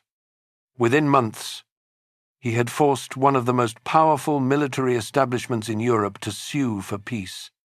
Within a year, the name Napoleon Bonaparte was spoken in every court on the continent with a mixture of disbelief and fear that no French commander had inspired since the days of Louis XIV. Vienna was paying close attention. The Habsburg commanders who faced Napoleon in Italy tried everything they knew. They used the tactics that had worked for a century. They positioned their forces on favorable ground. They moved with the careful deliberation that professional armies of the period considered a virtue. Napoleon moved faster, struck harder, and never fought the battle his opponents had prepared for. He fought the battle they were not ready for, At the time, they least expected it, in the place they had assumed was safe. The armies of the old European monarchies were professional forces of limited size, expensive to recruit and maintain, and therefore treated as assets to be preserved rather than expended. Napoleon commanded the forces of a nation that had abolished the old social order and replaced it with the idea, radical and intoxicating, that every citizen had both the right and the obligation to defend the Republic. The armies he led were larger, faster, more willing to absorb casualties, and more motivated by something beyond pay and discipline than anything the Habsburg commanders had faced before. The first direct consequence for Vienna came in 1797 AD, when Napoleon advanced so far into Habsburg territory after his Italian victories that the Habsburg government sued for peace at Campo Formio, surrendering significant territories including Belgium and much of northern Italy. For Vienna, this was alarming but not yet existential. The city was not occupied. The court continued to function. Emperor Francis II, Maria Theresa's grandson, who had ascended to the throne in 1792 AD, was shaken but still in place. The second consequence was more profound and more permanent, though it happened without armies or battles. In 1804 AD, Napoleon declared himself Emperor of the French. The move was a direct challenge to the symbolic architecture of European power. There was only supposed to be one emperor in the Western tradition, the Holy Roman Emperor, whose title stretched back in an unbroken theoretical line to Charlemagne and beyond him to Rome itself. Napoleon's self-coronation was a declaration that the old framework was simply irrelevant, that power came from military success and popular legitimacy rather than from ancient titles and papal blessing. Francis II responded in a way that revealed how clearly he understood the threat. In 1804 AD, he declared himself Emperor of Austria, creating a new title for a new imperial identity grounded in the Habsburg hereditary lands rather than in the increasingly theoretical framework of the Holy Roman Empire. 2 years later, in 1806 AD, after Napoleon reorganized the German states into the Confederation of the Rhine as a French client organization, Francis formally dissolved the Holy Roman Empire, an institution that had existed in various forms for over 1,000 years. He was now Francis I, Emperor of Austria, the empire that the Habsburgs had dominated for centuries, the framework that had given Vienna its position as a capital of European civilization, ceased to exist. Think about what that moment meant. The city that had been the capital of the Holy Roman Empire for generations had just watched its emperor abolish that empire to prevent a Corsican soldier from claiming it first. Vienna was still standing. Its palaces and churches and concert halls were intact, but the political framework that had given those buildings their meaning had been dissolved by the man who was supposed to defend it. The physical consequences for Vienna came in rapid succession. In November of 1805 AD, French forces entered Vienna for the first time in the city's history. Napoleon himself arrived on November the 13th and established his headquarters at Schönbrunn Palace, sleeping in the rooms that Maria Theresa had built. The Habsburg court had fled. Again, as it had fled before the Ottomans in 1683 AD, the city's population endured the French occupation with a combination of outward compliance and private resentment that would define occupied cities for the next 2 centuries. Napoleon was at Schönbrunn only briefly before moving east to fight the battle that many historians consider his greatest victory, at Austerlitz, in what is now the Czech Republic. On December 2nd, 1805 AD, Napoleon destroyed a combined Austrian and Russian army in a battle so brilliantly conceived and executed that military academies were still studying it in the 20th century. The Treaty of Pressburg that followed stripped the Habsburgs of further territory and reduced Austria to a secondary power in Central Europe. But Napoleon was not finished with Vienna. He came back. In May of 1809 AD, French forces occupied Vienna a second time. Napoleon again made Schönbrunn his headquarters. The battles of Aspen-Essling in May and Wagram in July were fought within a few miles of the city. Aspen-Essling was one of the first significant setbacks Napoleon had suffered in over a decade of campaigning. A bloody engagement in which Habsburg forces under Archduke Charles held the French long enough to force a withdrawal across the Danube. It was celebrated in Vienna with a relief that suggests how comprehensively Napoleon had come to represent existential threat in the Austrian imagination. Wagram, fought 6 weeks later on the flat plain northeast of Vienna, went the other way. The Habsburg army was defeated and Austria was forced into another peace. The peace of 1809 AD produced, in one of history's more extraordinary arrangements, a dynastic marriage of the kind the Habsburgs had always used as a tool of politics. Except that this time the Habsburgs were not the ones wielding it. Napoleon divorced his first wife, Josephine, who had not provided him with an heir, and sought a bride from among the royal families of Europe.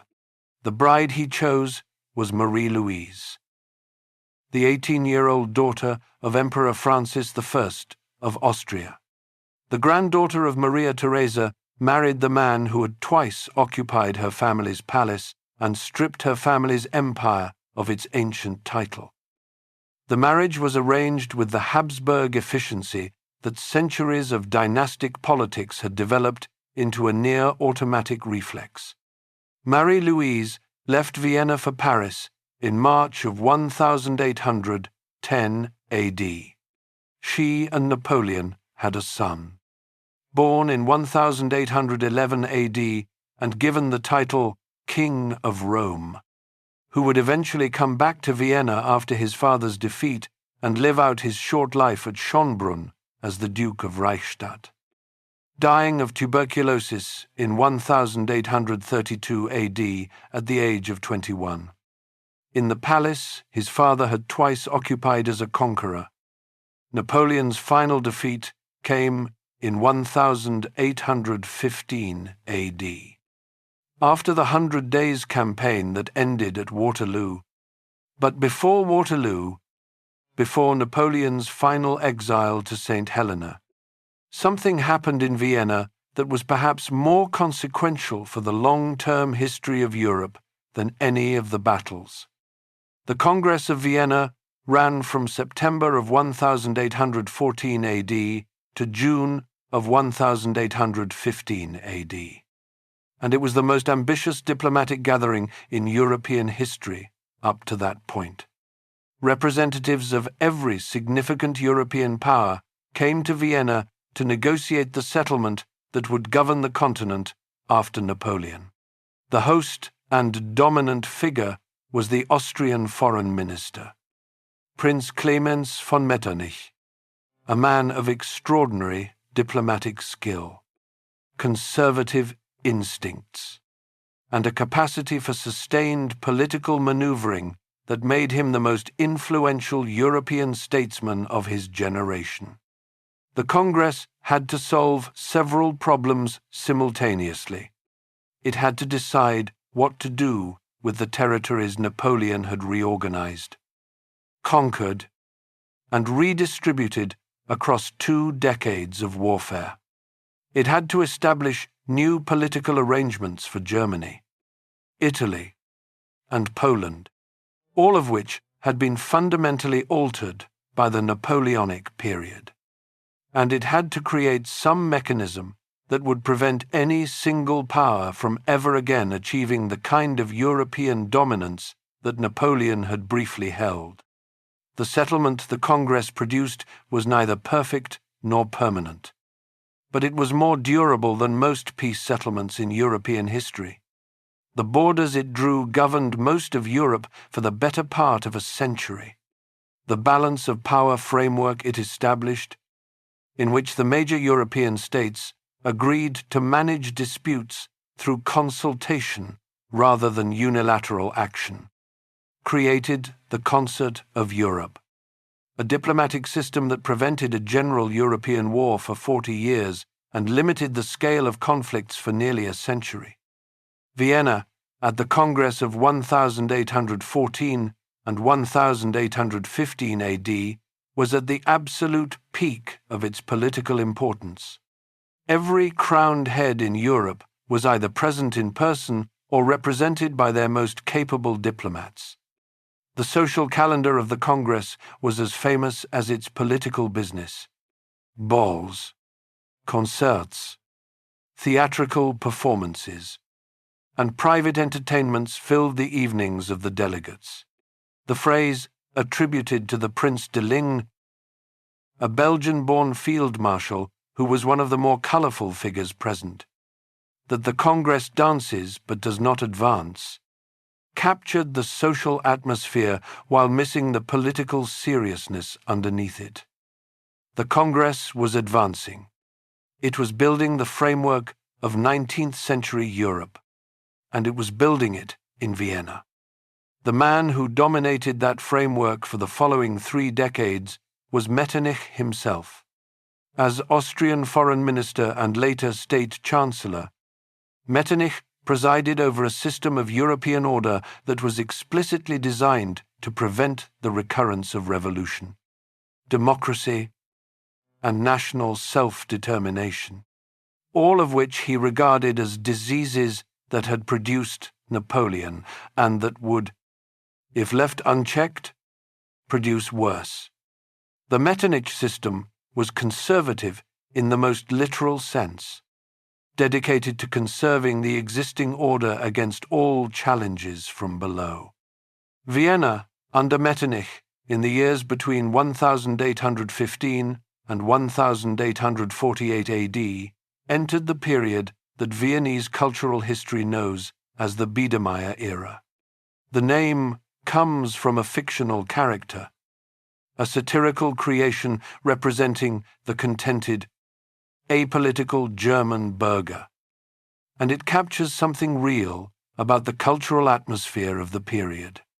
With political activity suppressed by Metternich's efficient censorship and police apparatus, the middle classes of Vienna turned their energies inward, toward domestic culture, toward music and theatre and visual art, toward the pleasures of the private sphere that the political sphere was closed to them.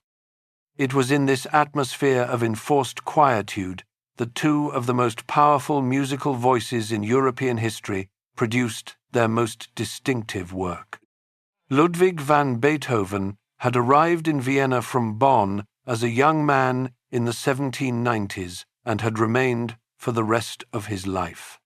By the Biedermeier years, he was already deaf, had been deaf for over a decade, and composed in a silence that the rest of the world could not share. His 9th Symphony, premiered in Vienna in 1824 AD, was conducted with the composer standing near the podium but unable to hear a single note of what his orchestra was playing. When the last movement ended, the audience erupted, Someone had to physically turn Beethoven around so he could see the applause he could not hear. The image says everything about the Biedermeier paradox. The most heroic music imaginable, composed in a city that had been told to keep its heroism to itself. Beethoven died in Vienna in March of 1827 AD. He was 56 years old. Franz Schubert, born in Vienna in 1797 AD, mapped the other side of that paradox. He composed over 600 songs for voice and piano, along with symphonies, chamber music, and piano works that explored an entirely new emotional landscape. Schubert's music is about interiority, about the feelings that cannot be expressed in the public sphere, about beauty that is inseparable from transience. It is the perfect artistic expression of a society that has been told to keep its most important thoughts to itself. Schubert died in Vienna in 1828 AD at 31 years old. He was buried, at his own request, near Beethoven. Less than 2 years separated their deaths. The city that had been the center of European political power for 15 years after the Congress was already becoming something else. A city that contained, within its beautiful facade and its efficient censorship apparatus and its extraordinary musical culture, pressures that were building toward a breaking point. That breaking point came in 1848 AD, and when it arrived, it came not just in Vienna, but everywhere in Europe at once, as if the continent had been waiting for a signal. Chapter 9. The Golden Cage. In the space of a few weeks, in February and March of 1848 AD, revolutionary uprisings broke out in Paris, Vienna, Berlin, Budapest, Prague, Milan, Venice, and dozens of smaller cities across the continent. The causes were multiple and varied by location, but the common threads were clear. Decades of political repression had created pressure that needed an outlet. Economic disruption, particularly the crop failures and food shortages of the 1840s, had created genuine hardship among urban working classes and rural populations alike.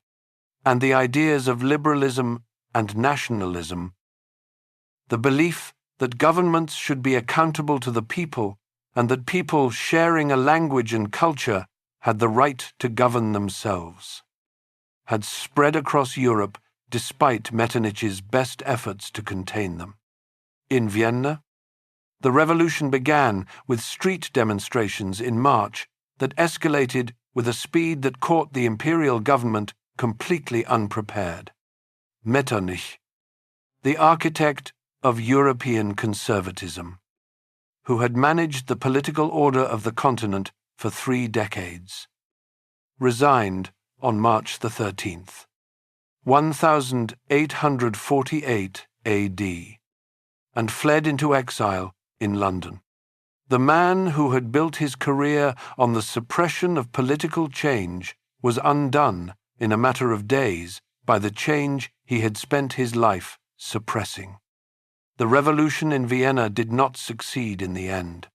The imperial government, after a period of genuine weakness in which it appeared the Habsburg state might actually break apart, recovered its nerve and its military capability. In October of 1848 AD, imperial forces bombarded Vienna into submission after a final uprising.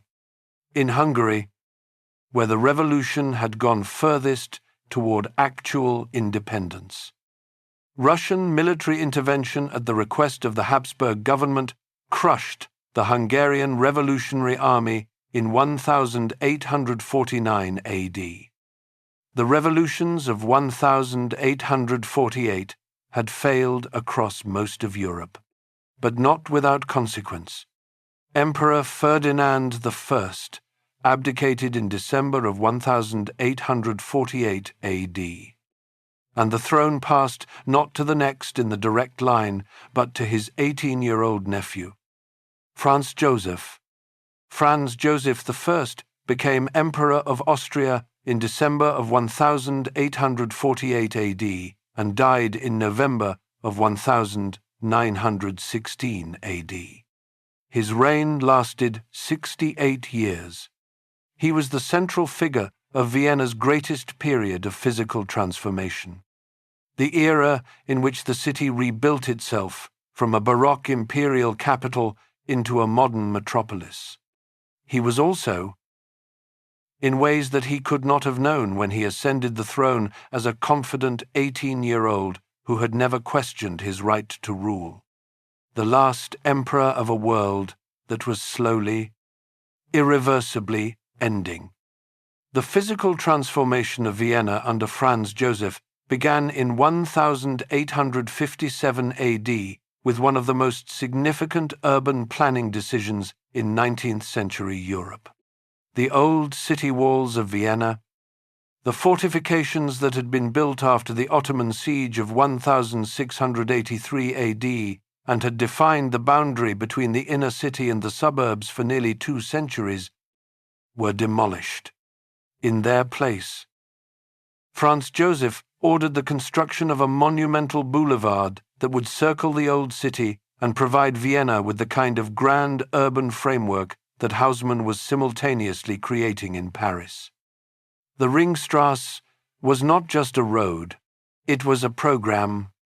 Along its 4-kilometer length, the imperial government commissioned a series of public buildings that represented, in architectural form, the values and institutions of the liberal constitutional monarchy that Franz Joseph was, somewhat reluctantly, allowing Austria to become, in the aftermath of 1848 AD, the Parliament building, designed in the Greek classical style, referenced ancient Athens as the origin of democratic governance. The Rathaus, the City Hall, was built in the Gothic style, evoking the medieval tradition of civic self-government. The Burgtheater and the Opera House represented high culture as a public institution. The museums of art history and natural history, facing each other across the Maria Theresienplatz, put the imperial collections on display for a public that had not previously had access to them. The Ringstrasse was finished over a period of roughly 30 years, from the 1860s to the 1890s, and the Vienna it created was a city that looked like the capital of a great power should look: wide, ceremonial, lined with buildings that announced permanence and civilization. Emperor Franz Joseph opened the Ringstrasse officially on May 1st, 1865 AD, driving along its length in a ceremonial procession that the Viennese population turned out in enormous numbers to witness. But the Ringstrasse was also, as the Viennese cultural critic Karl Kraus and later the architectural historian Karl Schorske observed, a kind of elaborate fiction. The buildings that lined it were historicist, borrowing their styles from the past rather than developing a contemporary architectural language. The Parliament looked like ancient Greece. The City Hall looked like medieval Flanders. The Opera House looked like French Renaissance. None of them looked like Vienna in the 1870s. The street was a performance of stability and permanence at exactly the moment when the social and political foundations of Habsburg power were becoming increasingly unstable. The political instability was real and growing. The Habsburg Empire was not a nation-state. It was a multi-ethnic, multilingual confederation held together by dynastic loyalty and the administrative machinery of the imperial bureaucracy. Within its borders lived Germans, Hungarians, Czechs, Poles, Slovaks, Slovenes, Croatians, Serbs, Romanians, Italians, and Jews, among others.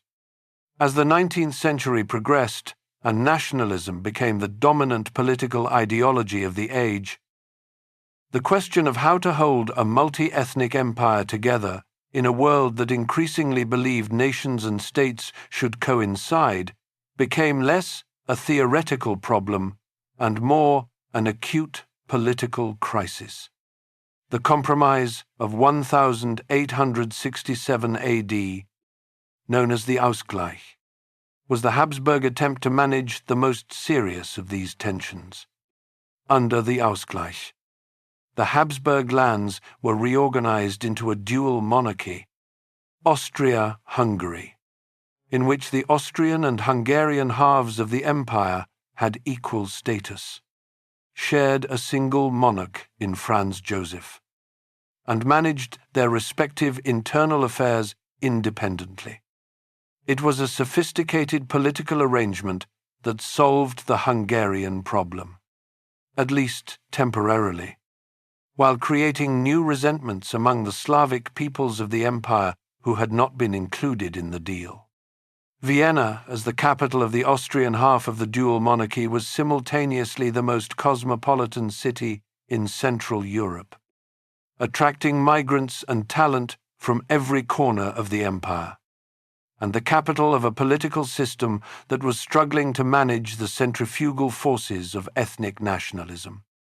The population of Vienna grew explosively in the second half of the 19th century, from perhaps 400,000 in 1850 AD. The city grew to over 1 million by 1890 AD and to nearly 2 million by 1910 AD, making it the fourth largest city in Europe. The growth was driven largely by migration, as people from across the Habsburg lands came to Vienna seeking economic opportunity, education, and the cultural life of the imperial capital. Among those migrants were large numbers of Jewish families, particularly from the eastern provinces of Galicia and Moravia. The Jews of Vienna, by the late 19th century, had become central to the city's intellectual and cultural life in a way that was disproportionate to their numbers, which were perhaps 8 to 10% of the population. They were prominent in medicine, law, journalism, finance, and the arts, and also in music. Johann Strauss II, born in Vienna in 1825 AD, composed the waltzes that gave the city its most universally recognized sound. His Blue Danube Waltz, premiered in 1867 AD, in the same year as the Ausgleich, became, within decades, one of the most performed and recognizable orchestral works in the world. There is something almost too perfect about that timing. The empire was reorganizing itself under political pressure. Its most celebrated composer was writing music about the river that had defined the city since the Romans arrived. The waltz became Vienna's gift to the world, the sound that everyone, everywhere, associated with a city of elegance and pleasure and ordered beauty. The elegance and pleasure were real. So was what lay underneath them. To understand what Vienna produced in the decade between roughly 1890 and 1900 AD, you have to sit with a single figure for a moment. Sigmund Freud was not a dramatic personality. He was a methodical, serious Viennese physician who worked in a consulting room on Bergasse. Receiving patients, taking notes, and building. Over years of careful observation, a theory of human psychology that would permanently change how the Western world understood itself. His central argument, that human behavior is shaped by unconscious forces, by desires and fears and memories buried beneath the surface of conscious thought, was not received as an interesting academic hypothesis. It was received as a threat to the idea that human beings were rational creatures, a threat to the comfortable Viennese bourgeois culture that liked to believe its beautiful surface reflected something equally beautiful underneath. Freud published The Interpretation of Dreams in 1899 AD. It sold poorly at first. It would eventually become one of the most influential books of the 20th century. While Freud was mapping the interior of the mind, Gustav Mahler was mapping the interior of the soul in music. Mahler, born in Bohemia in 1860 AD to a Jewish family, came to Vienna and became director of the court opera in 1897 AD, transforming it into the finest opera institution in the world over the following decade through a combination of artistic brilliance and personal ruthlessness that made him simultaneously celebrated and hated. His symphony, enormous in scale and emotional ambition, attempted to contain within the classical form everything that the age was feeling but could not quite say. Death, beauty, the collapse of certainty, the desperate search for meaning in a world where the old answers no longer worked. Gustav Klimt, meanwhile, was covering the walls of Viennese public buildings with images that the official culture found scandalous and that the wider world would eventually recognize as masterpieces.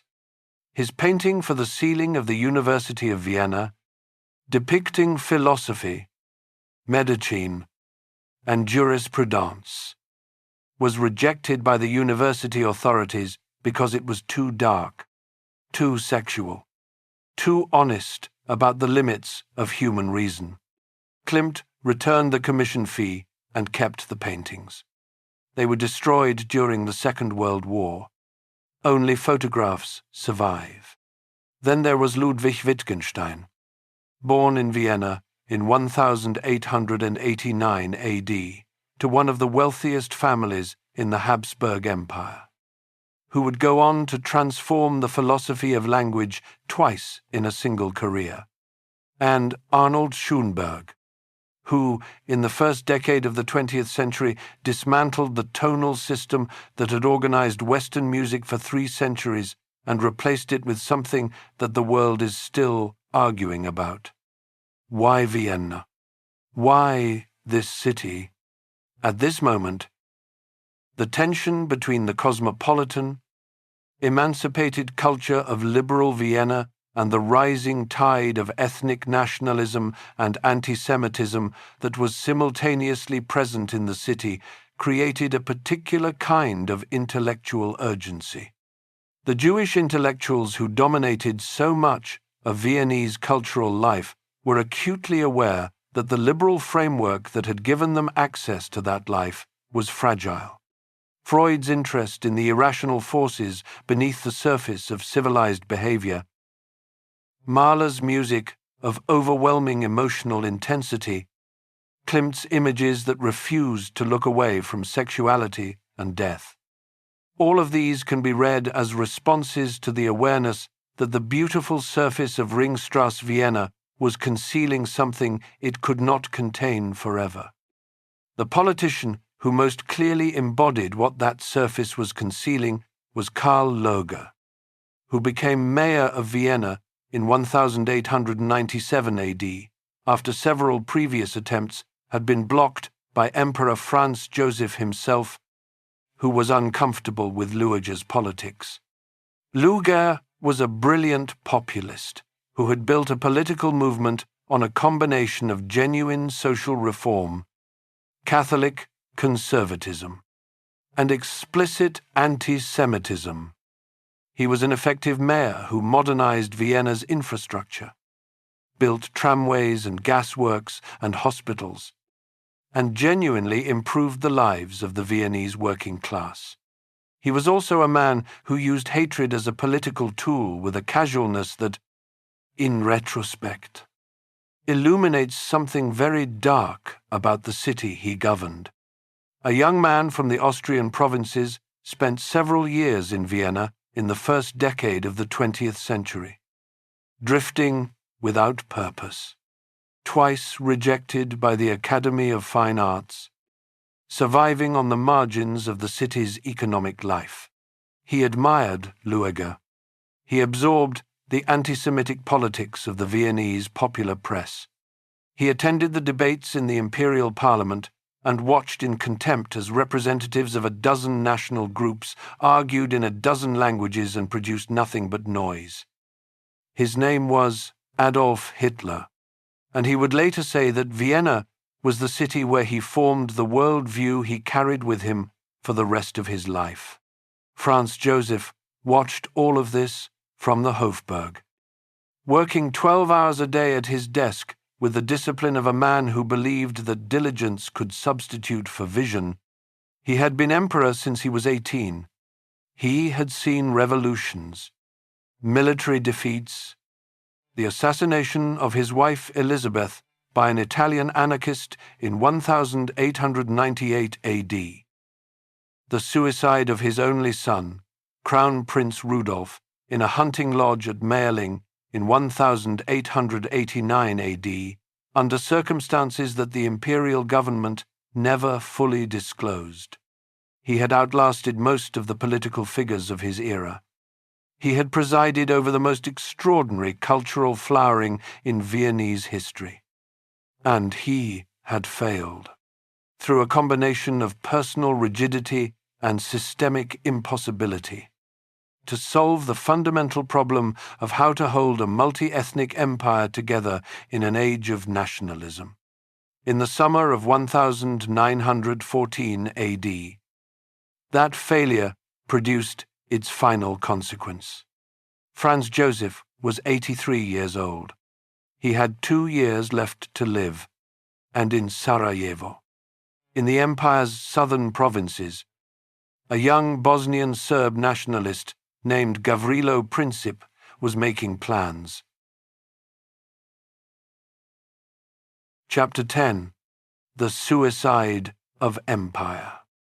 On June the 28th, 1914 AD, Archduke Franz Ferdinand, the heir to the Habsburg throne, was shot and killed in Sarajevo along with his wife Sophie by Gavrilo Princip, a 19-year-old Bosnian Serb with connections to a Serbian nationalist organization called the Black Hand. The assassination took place on a Sunday morning on a bridge over the Miljacka River. Within 6 weeks, the most destructive war in European history up to that point had begun. Within 4 years, the empire Franz Ferdinand had been waiting to inherit had ceased to exist. The sequence of events between the assassination and the outbreak of war in August of 1914 AD has been analyzed by historians for over a century. And the question of who bears primary responsibility remains genuinely contested. What is clear is that the Habsburg government in Vienna made a deliberate decision to use the assassination as the pretext for a military confrontation with Serbia that it had been contemplating for years. The ultimatum delivered to Serbia on July the 23rd was designed, as the Austrian Foreign Minister Leopold von Berchtold acknowledged in private communications, to be rejected. It demanded concessions so extensive that accepting them would have amounted to the surrender of Serbian sovereignty. Serbia accepted most of them anyway. Austria declared war regardless. The Habsburg government expected a short, localized war that would reassert Austrian dominance in the Balkans and suppress Serbian nationalism before it could further destabilize the empire's southern provinces. What it got was the mobilization of the alliance systems that the major European powers had been constructing for decades. The collision of those mobilizations with military planning that had been built around the assumption of rapid, decisive action, and the beginning of 4 years of industrialized slaughter on a scale that no one had imagined possible. Vienna, in August of 1914 AD, like most European capitals, experienced the outbreak of war with a mixture of genuine patriotic enthusiasm and profound anxiety. The crowds that gathered in the streets were real. Stefan Zweig, the Austrian writer who was in Vienna that August and later described the scene in his memoir, The World of Yesterday, wrote about the feeling of sudden community, of strangers speaking to strangers, of a city momentarily united by shared purpose. He also wrote about his own ambivalence, his sense that something was being lost even in the moment of apparent unity. Zweig was right about the loss. The war itself was catastrophic for the Habsburg military in ways that exposed how deeply the multinational structure of the empire had been weakened by decades of nationalist tension.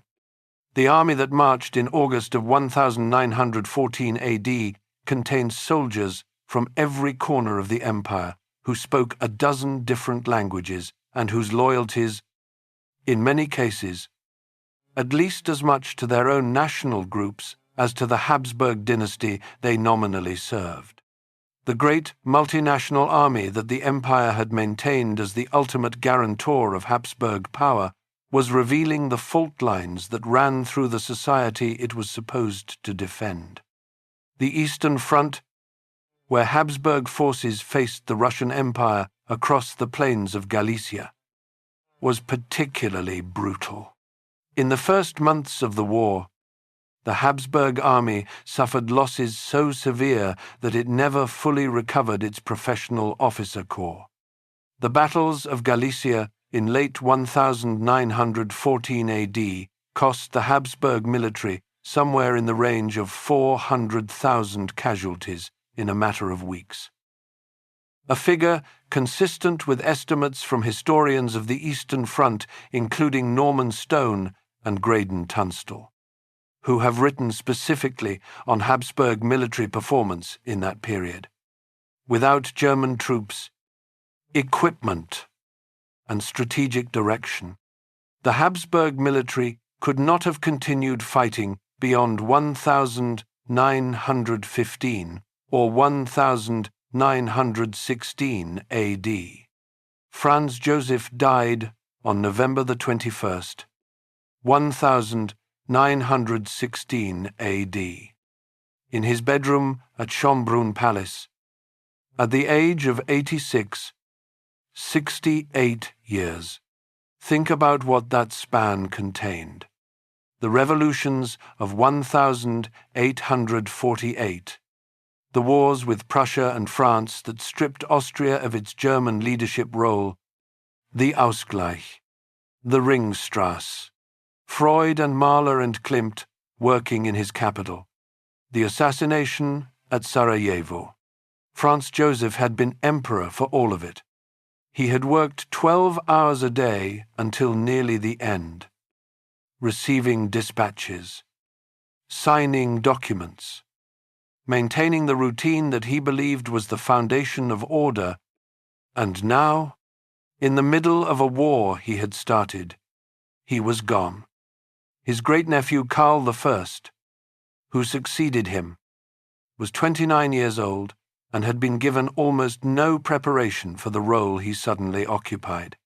Karl made genuine attempts to reach a negotiated peace in 1917 AD, conducting secret communications with the French government through his wife's family connections. When those communications were leaked, they embarrassed Austria's German ally and weakened Karl's already fragile political position without producing any progress toward peace. The end came in the autumn of 1918 AD, with a speed that seemed impossible given how long the war had dragged on. The military situation on multiple fronts collapsed simultaneously.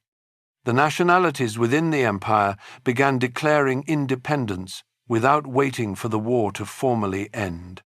The Czechs proclaimed a republic in Prague on October the 28th. The South Slavs announced their intention to form a new state on October the 29th.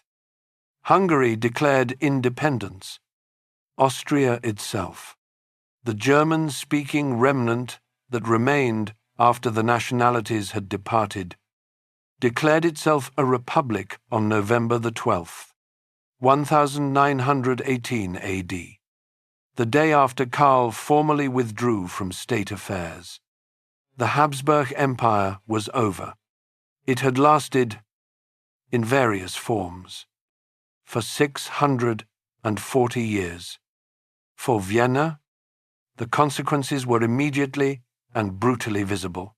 The city had been the capital of an empire of over 50 million people, the administrative center of a vast territory stretching from the Adriatic to the Carpathians. Overnight, it became the capital of a small German-speaking republic with a population of about 6.5 million.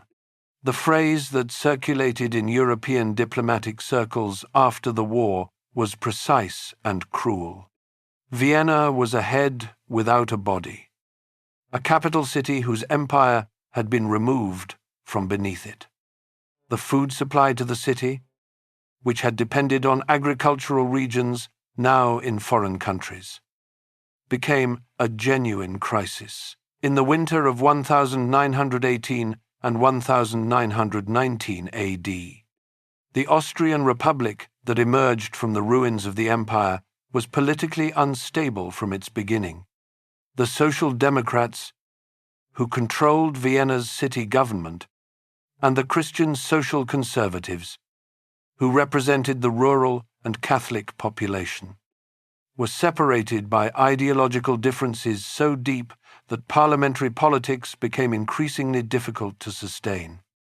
Red Vienna, as the Social Democrat city government became known, undertook one of the most ambitious programs of municipal social housing in European history in the 1920s, building massive apartment complexes like the Karl-Marx-Hof that housed tens of thousands of Viennese workers in conditions that were, by the standards of the time, genuinely progressive.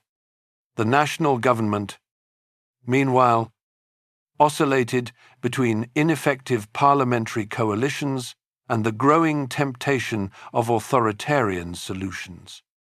The global depression that followed the Wall Street crash of 1929 AD hit Austria with particular severity. Unemployment in Vienna reached catastrophic levels. The political extremes began preparing for a conflict that neither side was willing to prevent. That conflict came in February of 1934 AD. Austrian Chancellor Engelbert Dollfuss, who had been governing by emergency decree since 1933 AD after dissolving Parliament, moved to suppress the Social Democrats and their organizations. 4 days of street fighting, with artillery used against the workers' housing blocks in Vienna and other cities, ended with the Social Democrats crushed. Austria was transformed from a democracy into what Dollfuss called a fatherland front state, an authoritarian regime that took its inspiration from Mussolini's Italy. Dollfuss himself was assassinated by Austrian Nazis in July of 1934 AD during a failed coup attempt.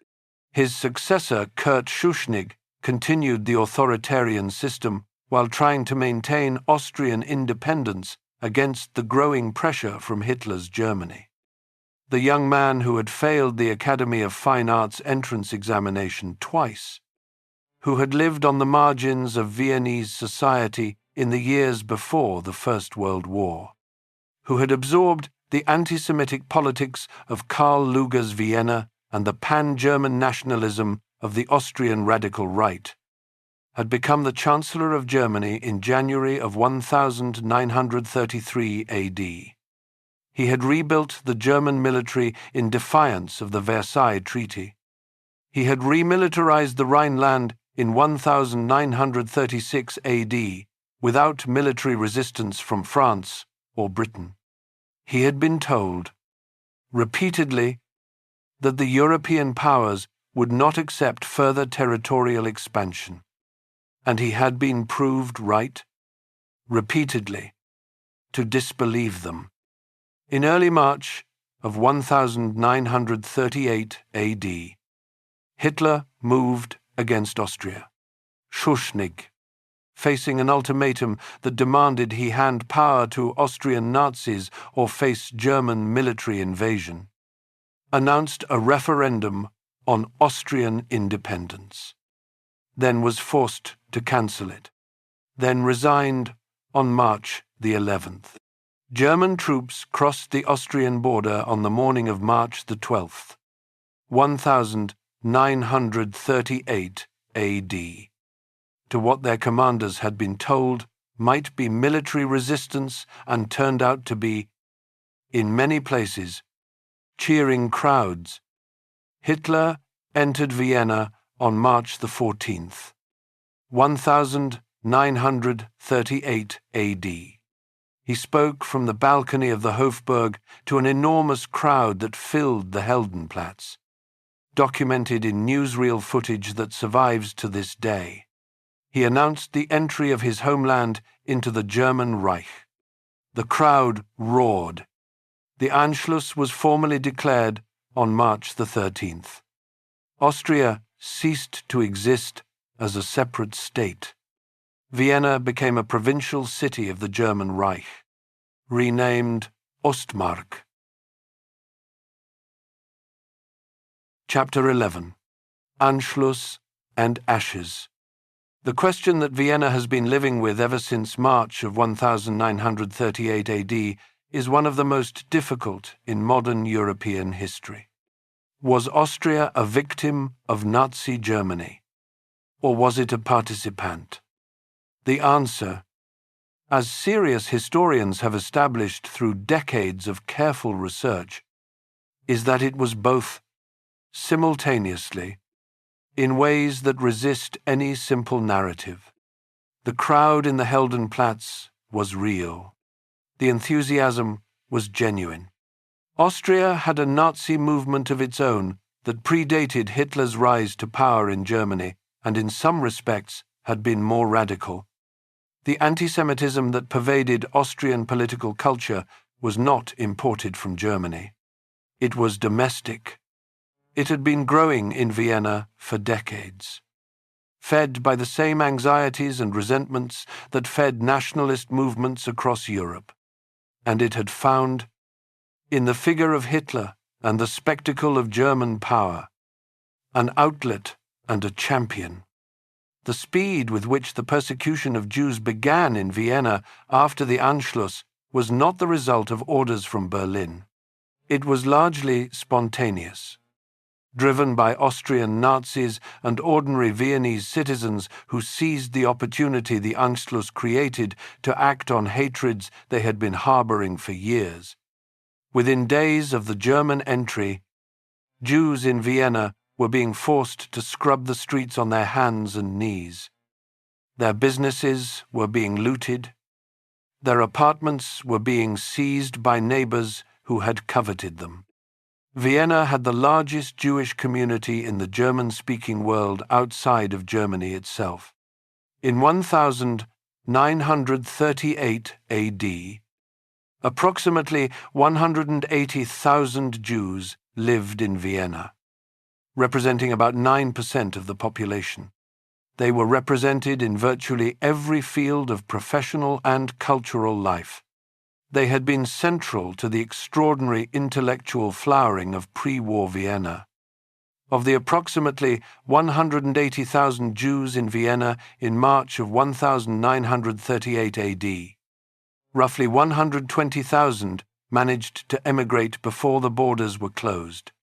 Many of them lost everything in the process.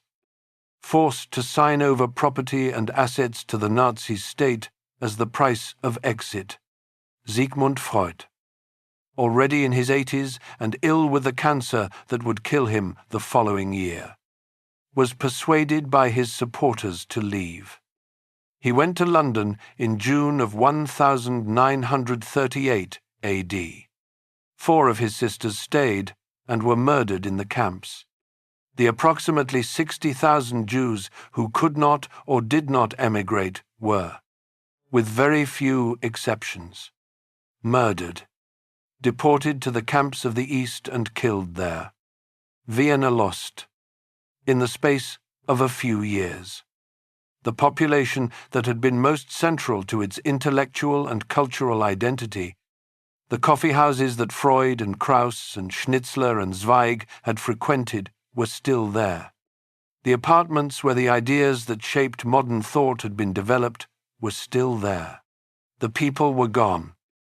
Austria's participation in the Nazi project extended far beyond the enthusiasm of that first crowd.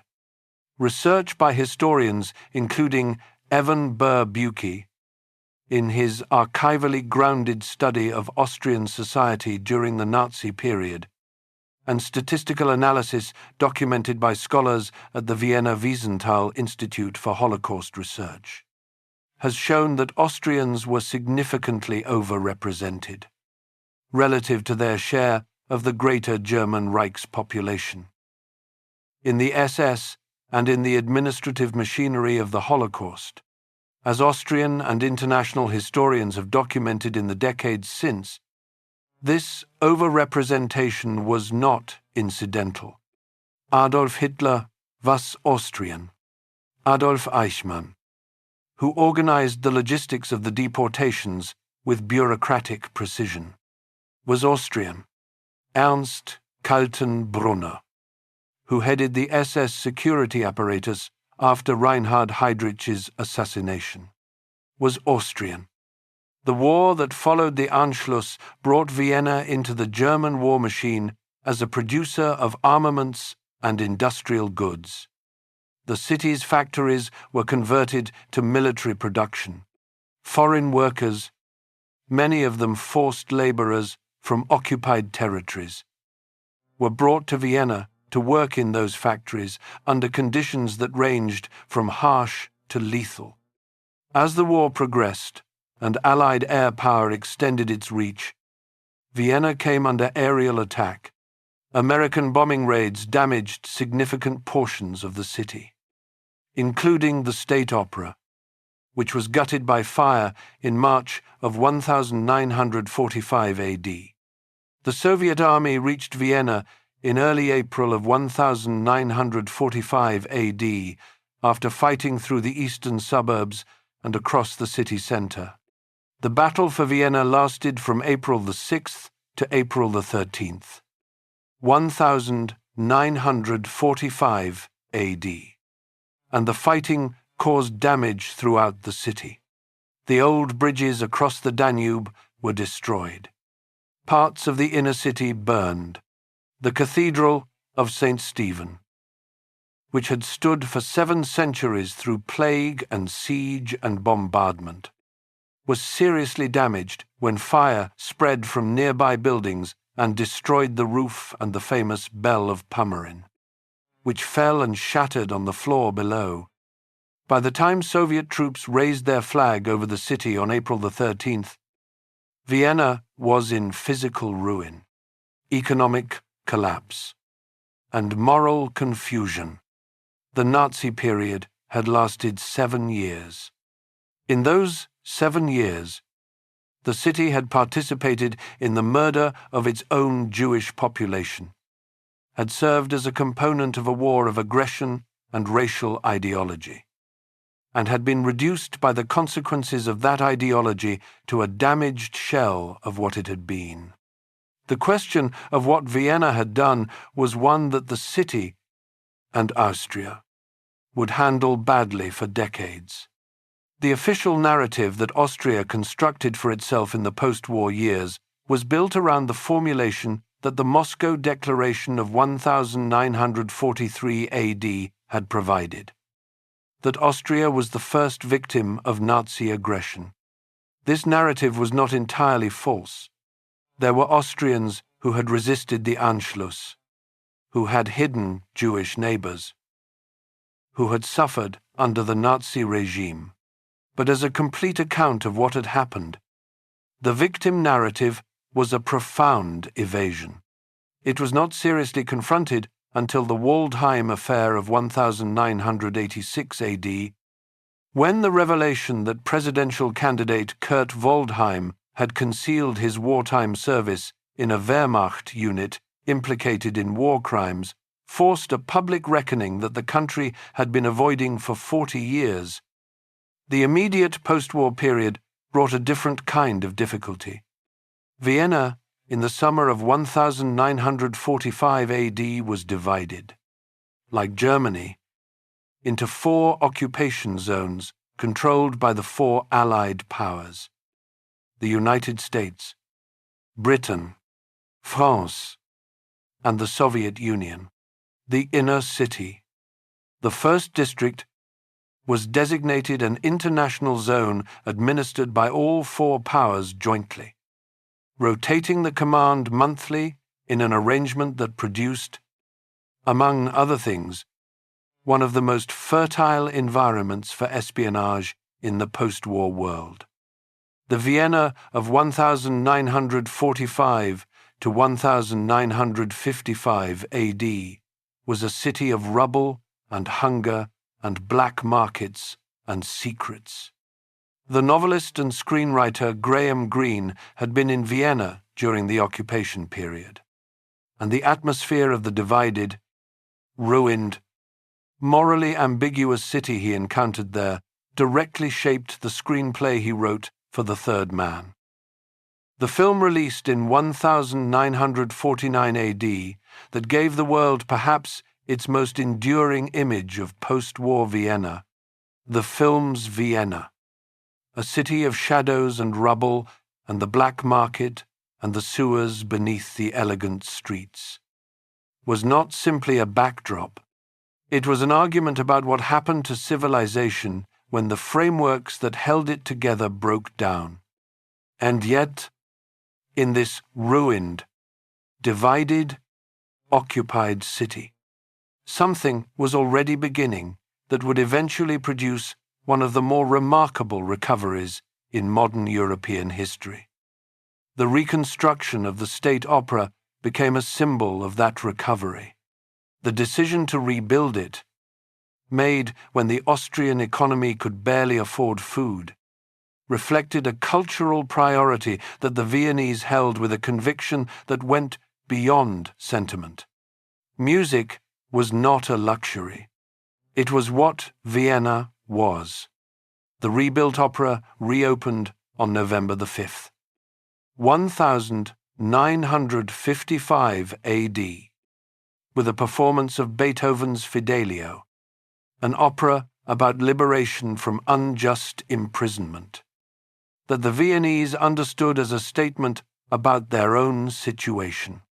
Because 1 week before the opera reopened, on May the 15th, 1955 AD, something had happened that no one had been certain would ever happen. The 4 occupying powers signed the Austrian State Treaty, which ended the occupation, restored Austrian sovereignty, and declared Austria permanently neutral. Austria was free. Vienna was once again the capital of an independent country, and the question that would define the next phase of the city's history was what that independence, in a continent divided by the Cold War, was actually going to mean. Chapter 12. The Cold War City. On May the 15th, 1955 AD, the foreign ministers of the United States, Britain, France, and the Soviet Union sat down in the Belvedere Palace in Vienna and signed the Austrian State Treaty. The building they chose for the signing was not accidental. The Upper Belvedere. The palace that Eugene of Savoy had built with the proceeds of his victories over the Ottomans was the most powerful statement of Austrian historical identity available. The photographs taken that day of the 4 foreign ministers holding up the treaty document on the balcony above the formal gardens became some of the most reproduced images of post-war European diplomacy. Austria was back. Vienna was back. But back to what, exactly, was a question that required some thought. The Austria that emerged from the occupation in 1955 AD was a small country of about 7 million people, landlocked in the center of Europe, with a capital city that had been built for an empire of 50 million. The fundamental question of what Austria was for, what role a permanently neutral, small state in the center of Cold War Europe was supposed to play, was not yet answered. The answer that Vienna developed over the following decades was not obvious in advance.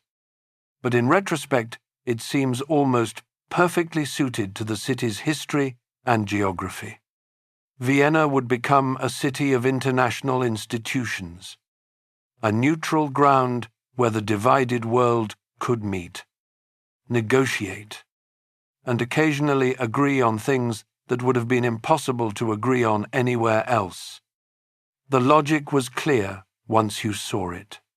The Cold War had divided Europe into 2 armed camps, separated by the Iron Curtain, the border that ran from the Baltic to the Adriatic. Vienna sat immediately adjacent to that border. The Iron Curtain ran through what had been the Habsburg lands, separating Austria from Czechoslovakia and Hungary, countries whose populations had lived alongside Vienna for centuries. And Vienna was neutral, under the terms of the Austrian State Treaty. Austria could not join NATO or the Warsaw Pact. This neutrality, which Austrian politicians had accepted as the price of Soviet agreement to end the occupation, turned out to be not a limitation, but an asset. A neutral Vienna was a place where representatives of both sides of the Cold War could meet without either side feeling it was surrendering home ground advantage. The espionage community understood this before the diplomats did. Vienna in the late 1940s and the 1950s became one of the most intensely surveilled cities in the world, precisely because its position at the junction of East and West made it an ideal location for intelligence operations in both directions. Both sides continued to operate in Vienna under the cover of diplomatic establishments that proliferated in a neutral capital. The city was simultaneously a place of genuine international cooperation and a theater of covert operations that would not be fully documented until archives began opening decades later. The International Atomic Energy Agency, established in 1957 AD to oversee the peaceful use of nuclear technology, chose Vienna as its headquarters. Nuclear technology was the most sensitive area of Cold War competition, and an oversight body that needed cooperation from both sides required a host city that neither side regarded as hostile. The IAEA was followed by other United Nations agencies and affiliated organizations, until Vienna became the 3rd major United Nations city after New York and Geneva. Then came the moment that most dramatically demonstrated Vienna's value as neutral ground. It was June of 1961 AD. President John F. Kennedy of the United States had been in office for less than 5 months. He was 33 days removed from the failed Bay of Pigs invasion of Cuba, one of the most humiliating foreign policy disasters an American president had suffered in the post-war era. His credibility with both allies and adversaries was damaged. He was young. He was untested in direct confrontation with a major power. Premier Nikita Khrushchev of the Soviet Union knew all of this, and he came to Vienna ready to press every advantage he had. The two men met on June the 3rd and 4th in the Palais Pallavicini and the Schönbrunn Palace. Two settings that could not have been more Viennese. Imperial interiors redolent of a history that dwarfed the careers of both men. The meetings were, by most accounts, browsing. Khrushchev pushed hard on Berlin, demanding that the Western powers sign a peace treaty with East Germany that would effectively end their legal right to be in West Berlin. Kennedy pushed back, but the Soviet leader came away convinced, as he told aides afterward, that the young American president could be pressured into concessions that a stronger man would not make. Kennedy left Vienna shaken. He told journalist James Reston in a private conversation immediately after the summit that it had been the worst thing in his life. The Cuban Missile Crisis of 1962 AD was in some ways a consequence of what had happened in those Viennese rooms. As a number of historians have argued, because Khrushchev's conviction that Kennedy was weak contributed to his decision to place Soviet missiles in Cuba, Kennedy's hard line during the missile crisis, the refusal to be pressured that he had failed to project in Vienna, was partly a response to the memory of those 2 days. Two leaders, two empires armed with weapons capable of ending civilization, sitting across from each other in rooms built by an empire that no longer existed. In a city that had been chosen precisely because it belonged to neither of them, that is what Vienna had become. The diplomatic use of Vienna's neutrality continued to grow through the 1960s and 70s. OPEC, the Organization of the Petroleum Exporting Countries, moved its headquarters to Vienna in 1965 AD. The Vienna International Centre, a complex of modern buildings in the 22nd district, opened in 1979 AD, became the headquarters of the United Nations Industrial Development Organization and numerous other international bodies. When the United States and the Soviet Union negotiated the Strategic Arms Limitation Treaties of the 1970s, the SALT talks were held partly in Vienna. The city had become the default location for a specific kind of diplomacy, the kind that requires all parties to meet somewhere that none of them owns. The physical recovery of Vienna during this period was remarkable by any measure. The Marshall Plan funding, combined with an Austrian government that prioritized reconstruction and a population that threw itself into rebuilding with the energy of people who understood what they had nearly lost, produced results that transformed the city's appearance within a decade. By the late 1950s, the major damaged buildings had been repaired or rebuilt. The State Opera had reopened. The Cathedral of St. Stephen had been restored. The Kunsthistorisches Museum and the other great institutions of the Ringstrasse were functioning again. Austria developed a model of economic governance, sometimes called the social partnership model, in which the major economic interest groups, employers, workers, and the government negotiated wages, prices, and economic policy through institutionalized consultation rather than open conflict. The model produced decades of social stability, low inflation, and steady economic growth that made Austria one of the most prosperous small countries in Europe by the 1970s. The cultural life of post-war Vienna was not simply a restoration of what had existed before. It could not be. The pre-war culture had been created by a specific community, the Jewish intellectual and artistic world of Habsburg Vienna, that had been largely destroyed. What replaced it was something different, more consciously focused on the classical tradition of Haydn and Mozart and Schubert and Brahms, which Vienna performed with an authority and a refinement that few other cities could match. Vienna became the custodian of a tradition rather than the creator of new movements.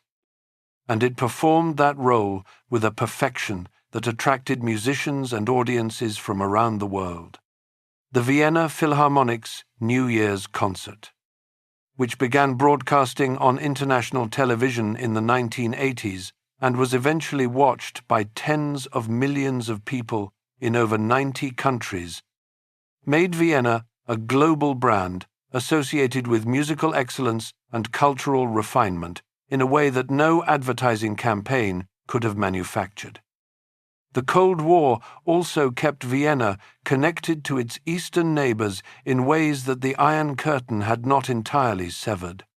Hungarian refugees who fled the Soviet suppression of the Hungarian uprising in 1956 AD came to Vienna first. Czech intellectuals who left Czechoslovakia after the Soviet invasion crushed the Prague Spring in 1968 AD, passed through Vienna. The city was a point of transit and refuge for people moving out of the communist world, and the networks created by those movements kept Vienna in contact with the other half of the continent that the Cold War was supposed to have sealed off. When the Cold War ended, it ended in a way that made Vienna's position more central rather than less. The opening of the Hungarian border to Austria in May of 1989 AD began the process of dismantling the Iron Curtain. The fall of the Berlin Wall in November of the same year transformed the geography of Europe in ways that restored something of the centrality that Vienna had lost in 1918 AD and again in 1945 AD. The countries that had been on the other side of the border, Hungary, the Czech Republic, Slovakia, Slovenia, Croatia, were not foreign countries in the way that France or Britain were foreign countries.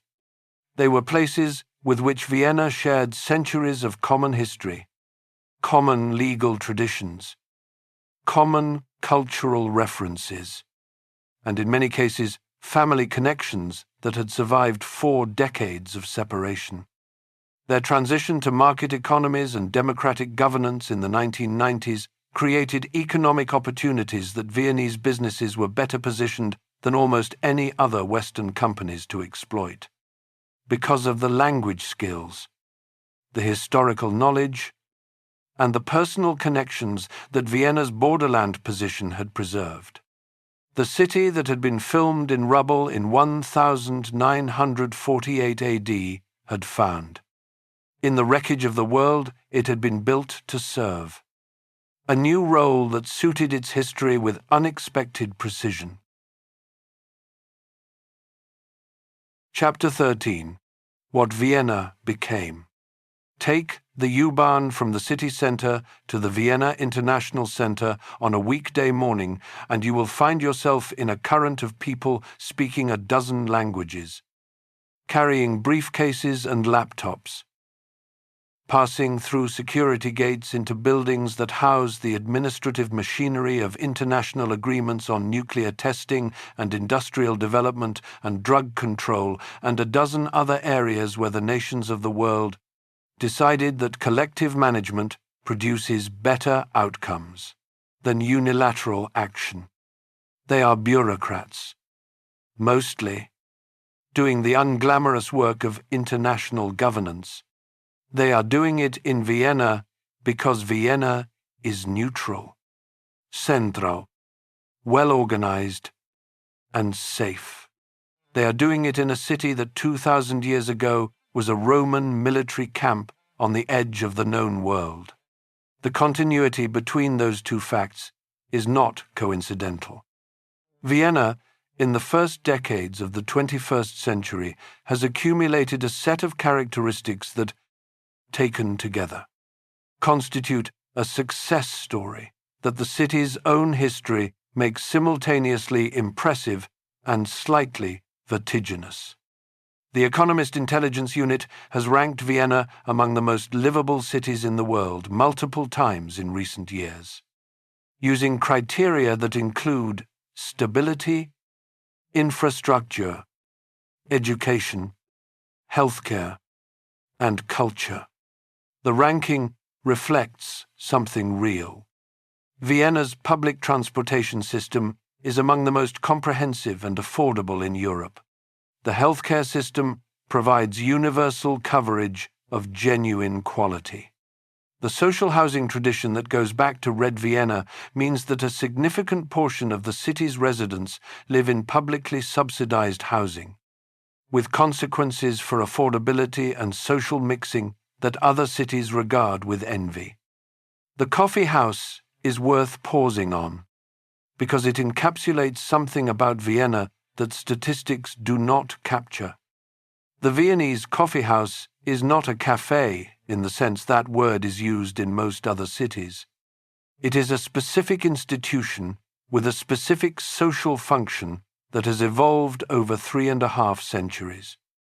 Since the first coffee houses opened in Vienna in the 1670s, in the period after the siege of 1683 AD, the coffee house is a place to conduct business, to read, to argue about politics and art and ideas, to be alone in public, to spend time without spending much money.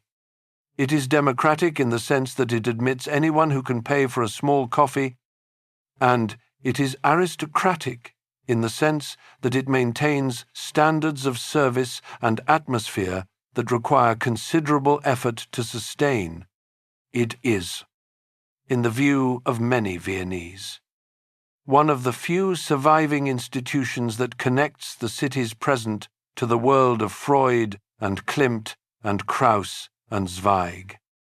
In 2011 AD, Austria added Viennese coffee house culture to its national UNESCO inventory of intangible cultural heritage. The designation acknowledges coffee houses as cultural institutions where specific social practices, service rituals, and the distinctive atmosphere of a place where time and space are consumed, but only the coffee appears on the bill, have been maintained across generations. The Viennese received the recognition with the mixture of pride and irony that they bring to most things about themselves. The international institutional presence that developed through the Cold War has continued to grow in the post-Cold War era. Vienna is now home to nearly 50 international and quasi-international organizations, over 120 bilateral embassies, and close to 200 multilateral diplomatic missions, together employing roughly 3,200 accredited diplomats and over 7,000 international staff. According to figures from the City of Vienna and the Austrian Federal Ministry for European and International Affairs, the negotiations that produced the Iran nuclear deal of 2015 AD, formerly known as the Joint Comprehensive Plan of Action, were conducted in Vienna, partly because of the IAEA headquarters there and partly because of the city's established role as neutral ground for conversations that cannot happen elsewhere. When those negotiations were revived in subsequent years, they returned to Vienna. The city had become the default location for a specific kind of diplomacy, the kind that requires all parties to meet somewhere that none of them owns. The economic structure of modern Vienna is built around services, finance, and the knowledge economy. The headquarters of numerous multinational corporations doing business in Central and Eastern Europe are located in Vienna, taking advantage of the city's position, its legal and financial infrastructure, and the language skills of its population, many of whom speak German, English, and one or more of the Slavic languages of the neighboring countries. Tourism has become one of the city's major industries. The Kunsthistorisches Museum, the Belvedere, the Albertina, the Leopold Museum, the Jewish Museum, the museums that line the Ringstrasse and fill the palaces that the Habsburgs built, together constitute one of the greatest concentrations of art historical material in the world. The Chambron Palace, the Hofburg, the Spanish riding school with its Lipizan horses and its tradition of classical equitation going back to the 16th century, all of these draw millions of visitors annually.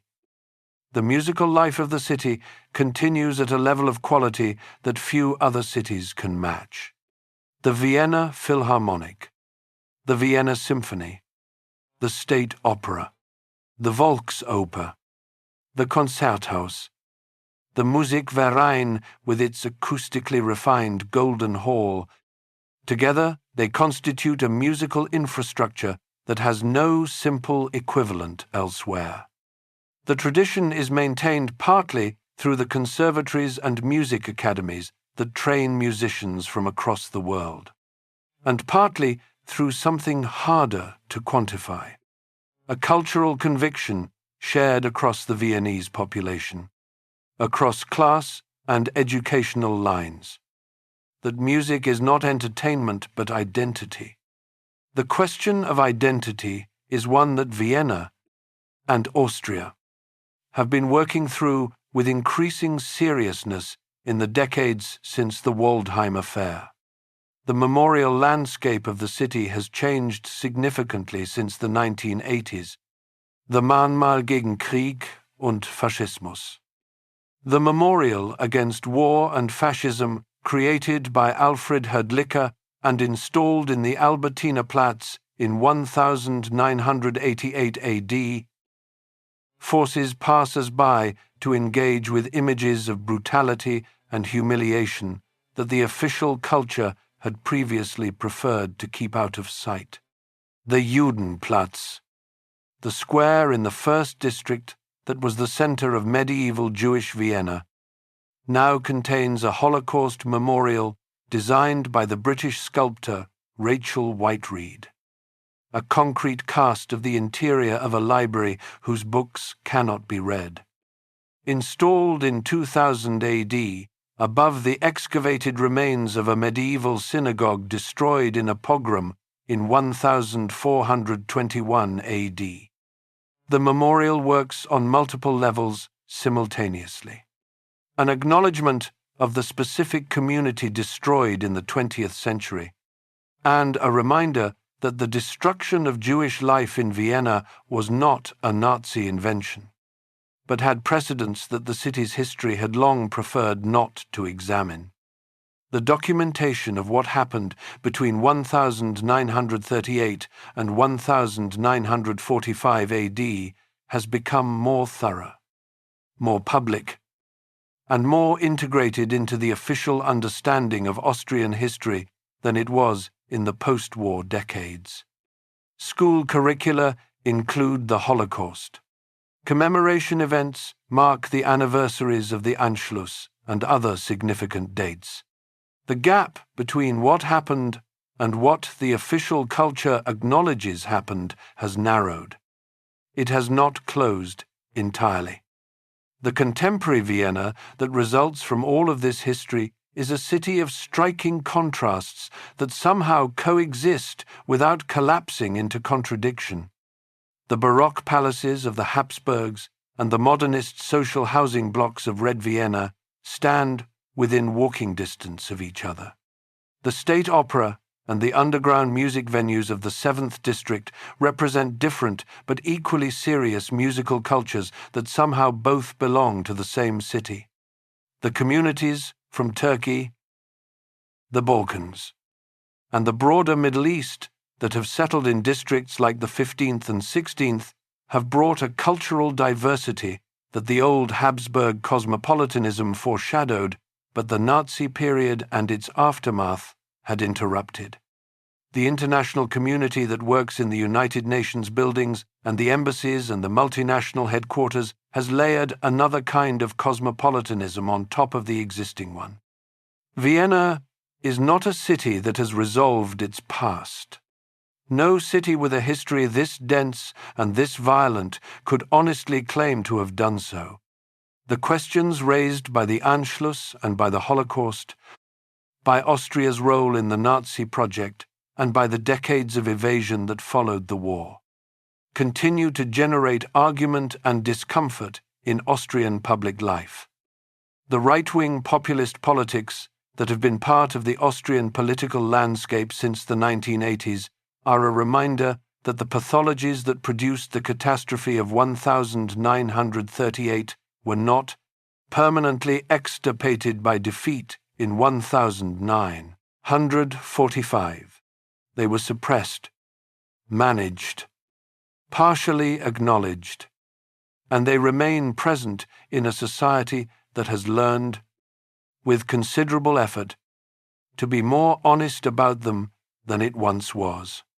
What Vienna has come to terms with is the question of what it is now that the empire it was built to serve is gone, and the answer, arrived at slowly and without a grand plan, is something worth considering. Vienna is a city that lives simultaneously in several time periods. It is a custodian of one of the great artistic and intellectual traditions of Western civilization, maintaining the musical and architectural heritage of centuries with a seriousness that constitutes a genuine cultural service to humanity. It is an international city that has made its neutrality and its geography into a function, providing the world with a place where difficult conversations can happen in conditions of stability and mutual acceptance. It is a social democracy that has maintained, through political compromise and institutional innovation, a quality of life for its ordinary citizens that the old Habsburg world reserved for the privileged few. And it is a city that is, slowly and imperfectly and sometimes painfully, learning to tell the truth about its own past. The Danube still moves through it. The spire of St. Stephen still rises above the roofline of the 1st District, visible for miles in every direction, the same landmark that Crusaders saw on their way east and Ottoman commanders studied from the hills to the south. The coffee houses still serve the same combination of coffee and atmosphere that they have served for 3.5 centuries. Unhurried, unimpressed, indifferent to whatever is happening in the world outside the marble tables and the newspaper racks.